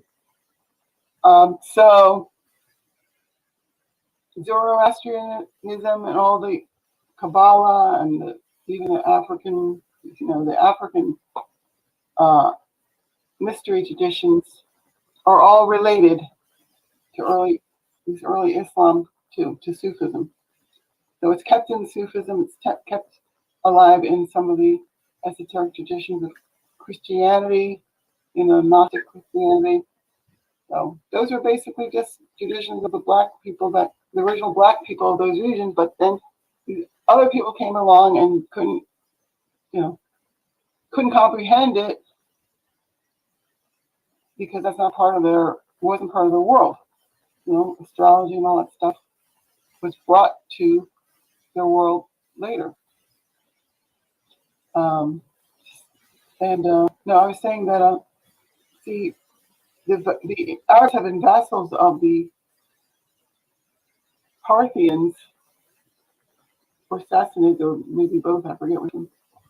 And the adoption of what do you call it, the veil that women wear and all that stuff came at the time when the Persians were in charge, and then the Arab women were being taken advantage of. So they had to keep their veils on, and it became very strict. Everything became very strict, around Mecca and Medina because of that, and because they just needed strictness. And Muhammad also advocated that strictness.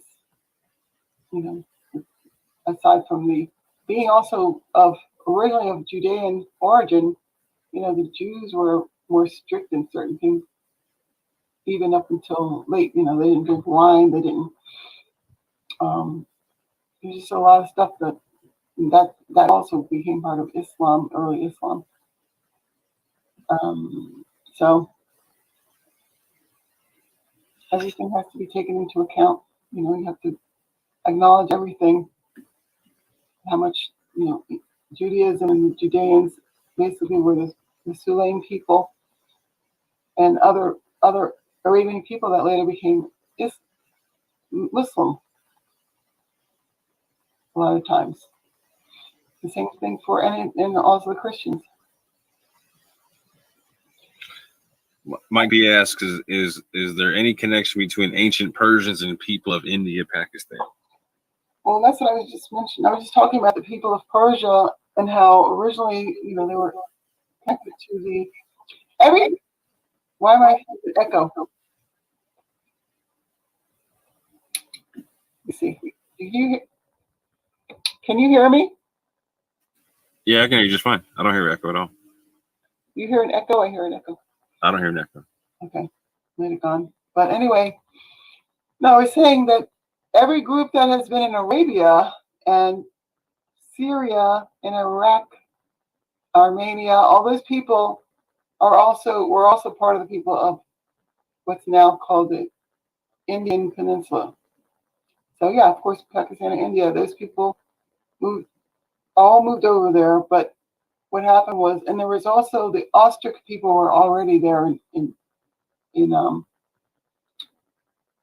India, mainly. Austria and other people were already there, but a lot of the people that were in Arabia and Syria, Iraq, Armenia, both black and non-black or white, they were white. Scythic peoples moved into India. So people of India are basically a mixture of all those different peoples. And same thing for Pakistan. Pakistan is basically the northern part of India. Supposedly, some of my Indian ancestors came from that northwest India, Pakistan. So, and the Afghanis people, places like that, like called Afghanistan, and part of Pakistan, part of Tabaristan, and all those, like I said, this Armenians.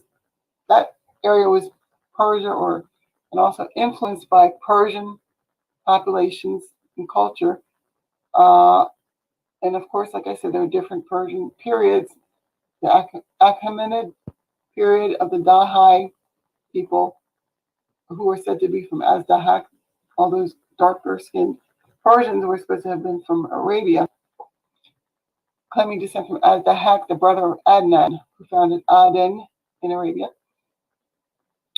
And then you had the Sassanid period, where you have less African-looking people, and the Parthians too, even though the Parthians, they were roaming around with the Dahai people. And you'll even see in the early Vedas, they talk about the Dahai being black people who had Tripura. They were the people in Central Asia that had the Tripura, or the triple-walled towns of triple wall. And so this thing about the Aryans and the Dahai, originally those were two the same people, but what happened was people of related to, Armenians, people of Fergana, and people further north, possibly even Balkans and places like that, started entering into India.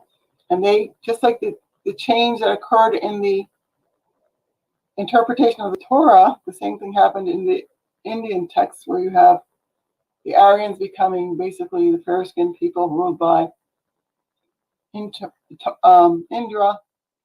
and then you have the darker-skinned people who live they're called the Melucha. But in reality, originally all those people were the same people. The Melucha, who were probably the same people as the Amalekites, whatever.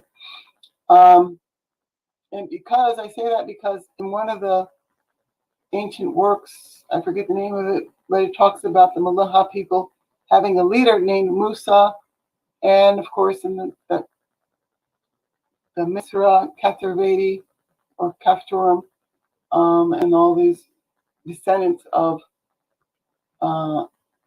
basically descendants of Noah. All that tradition is over there too, in some of the traditions of India, But like I say, over time, these traditions become distorted by other people that are moving in. This might have been for example, like I say, the Aryans, that name was one of the names for the Nabateans. That name Arya was one of the names of the Nabateans who occupied Persia, according to the Arab writers. And then the Scythians, according to Herodotus, Scythic people using soma, which I guess is an ancient plant or something, drink or something. They adopted the the name Arya, and I think something else from the Medes, who were connected to the early Persians. So, so the name Arya came to refer to non black people, but originally was supposed to be a word meaning lion, and was associated with Nabateans. And that's why also you see, the time is it. That's why you also see the Armenians have traditions too of being from Ad and the Arambi and the and the early Arab people, Amalekite people, because those people moved up in early times into those areas. Later on, other peoples moved into those areas. More so-called Caucasic people moved into that area, into Armenia, and down into further south, southern part of Central Asia, and into India finally. And that was, of course, BC. That started all BC.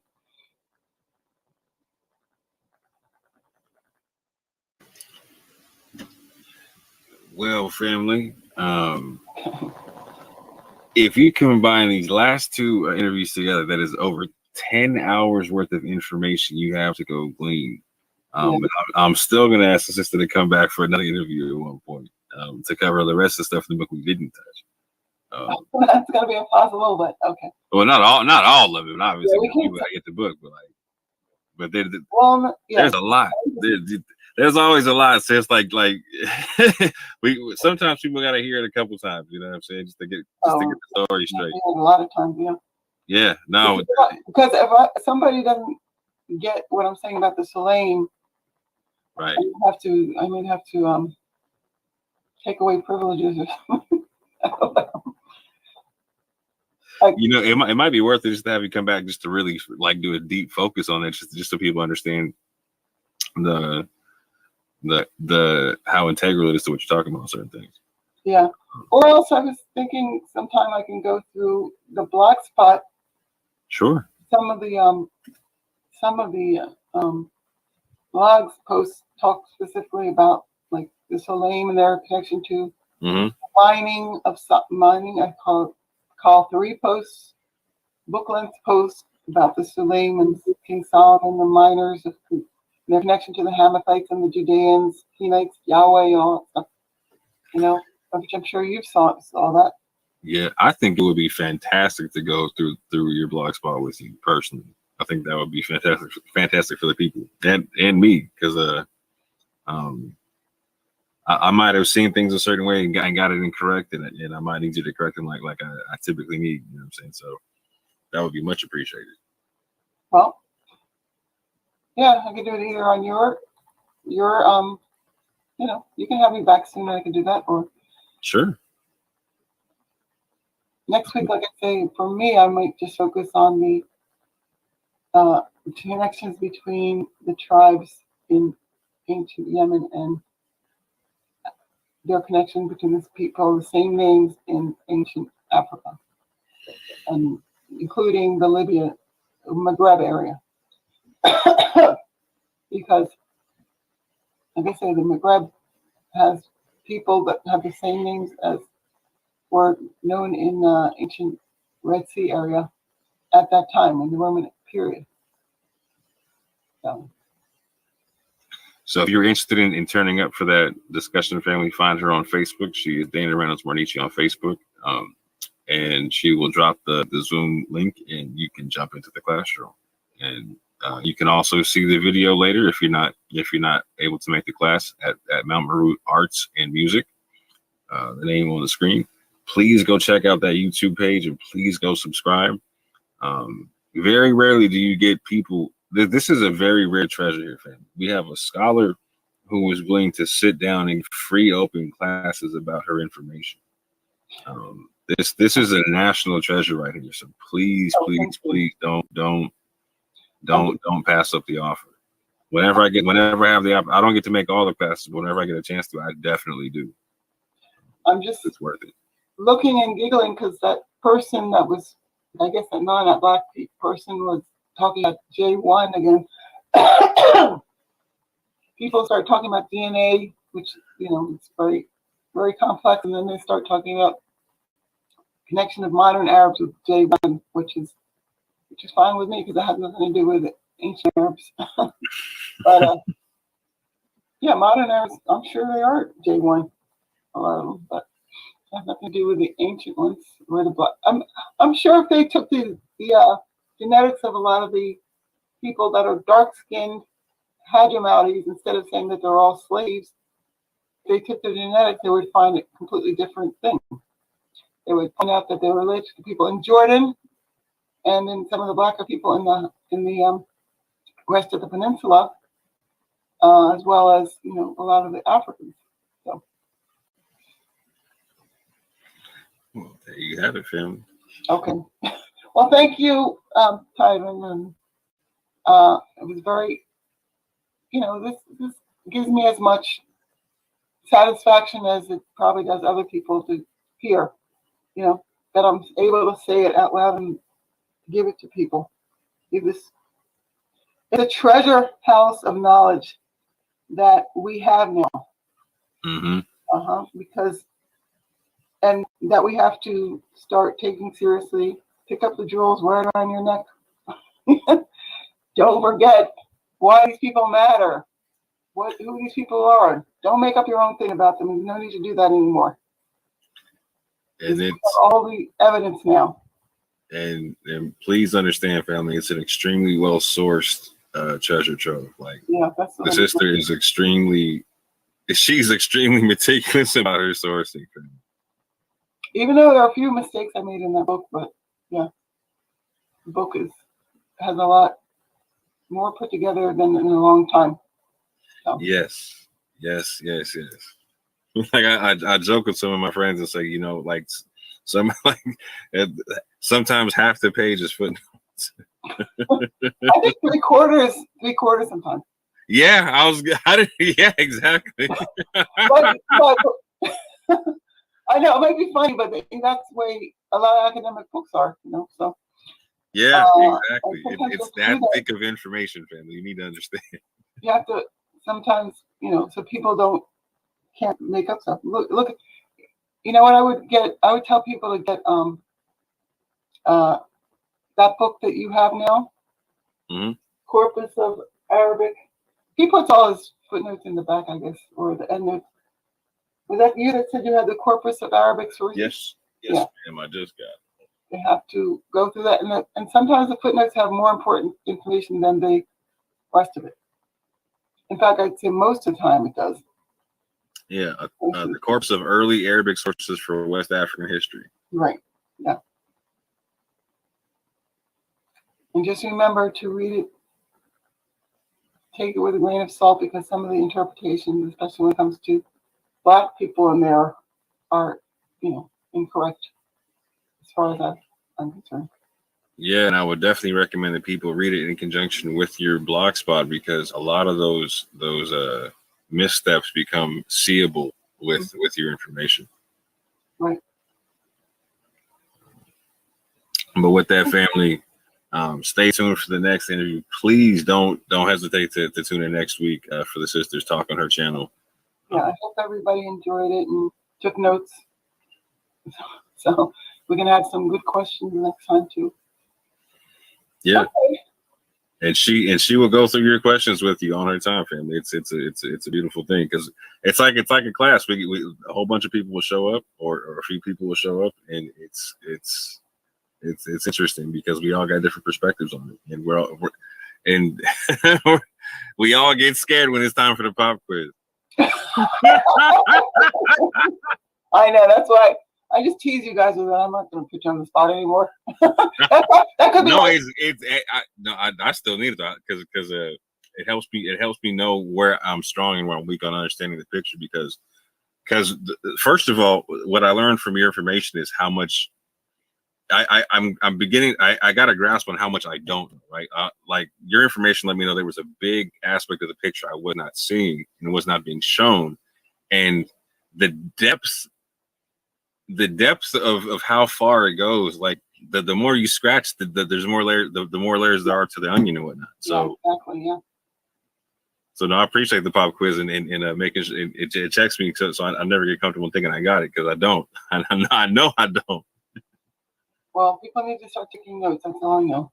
Because yeah, I want to get to the more, you know, in-depth information, all of it, and not just have to keep going back over the same thing about the Soleil, about the Madij, you know, the Nawa. Well, no, the Nawa is kind of new stuff, but there's that guy, that kind of stuff. Yeah, there's a guy that blew my mind. I'm not gonna lie. There was aspects of, like, when it really sunk in, like when I was. So, because typically, when understanding like Israelite migrations into West Africa, I'll look at something like the Tariq al-Sudan, and I'll understand certain things from like the Yemenite migration side. But when you started talking about like breaking down the Songhai and Zagai and Zagawa aspect, I was like, wow, wait a minute, whoa. They like, because they talk a lot about the Songhai there. I'm like, okay, Yeah.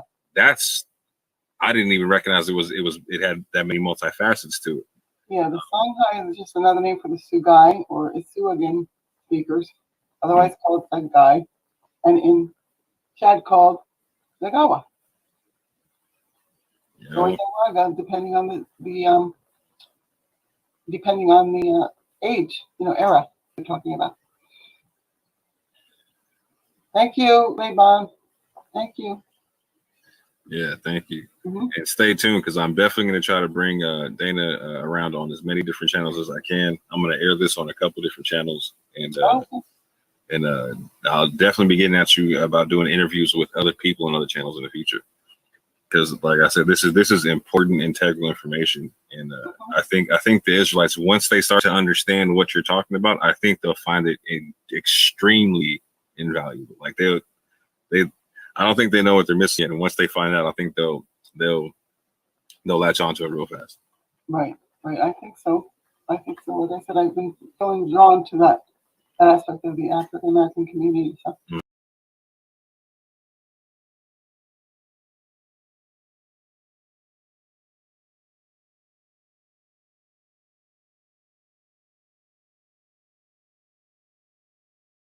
Go. You can finish up.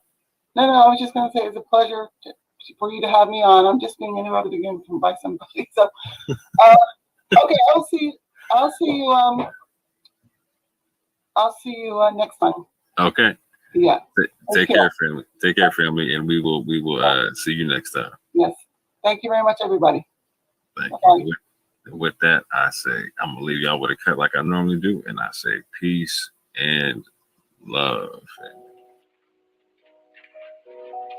Thank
you.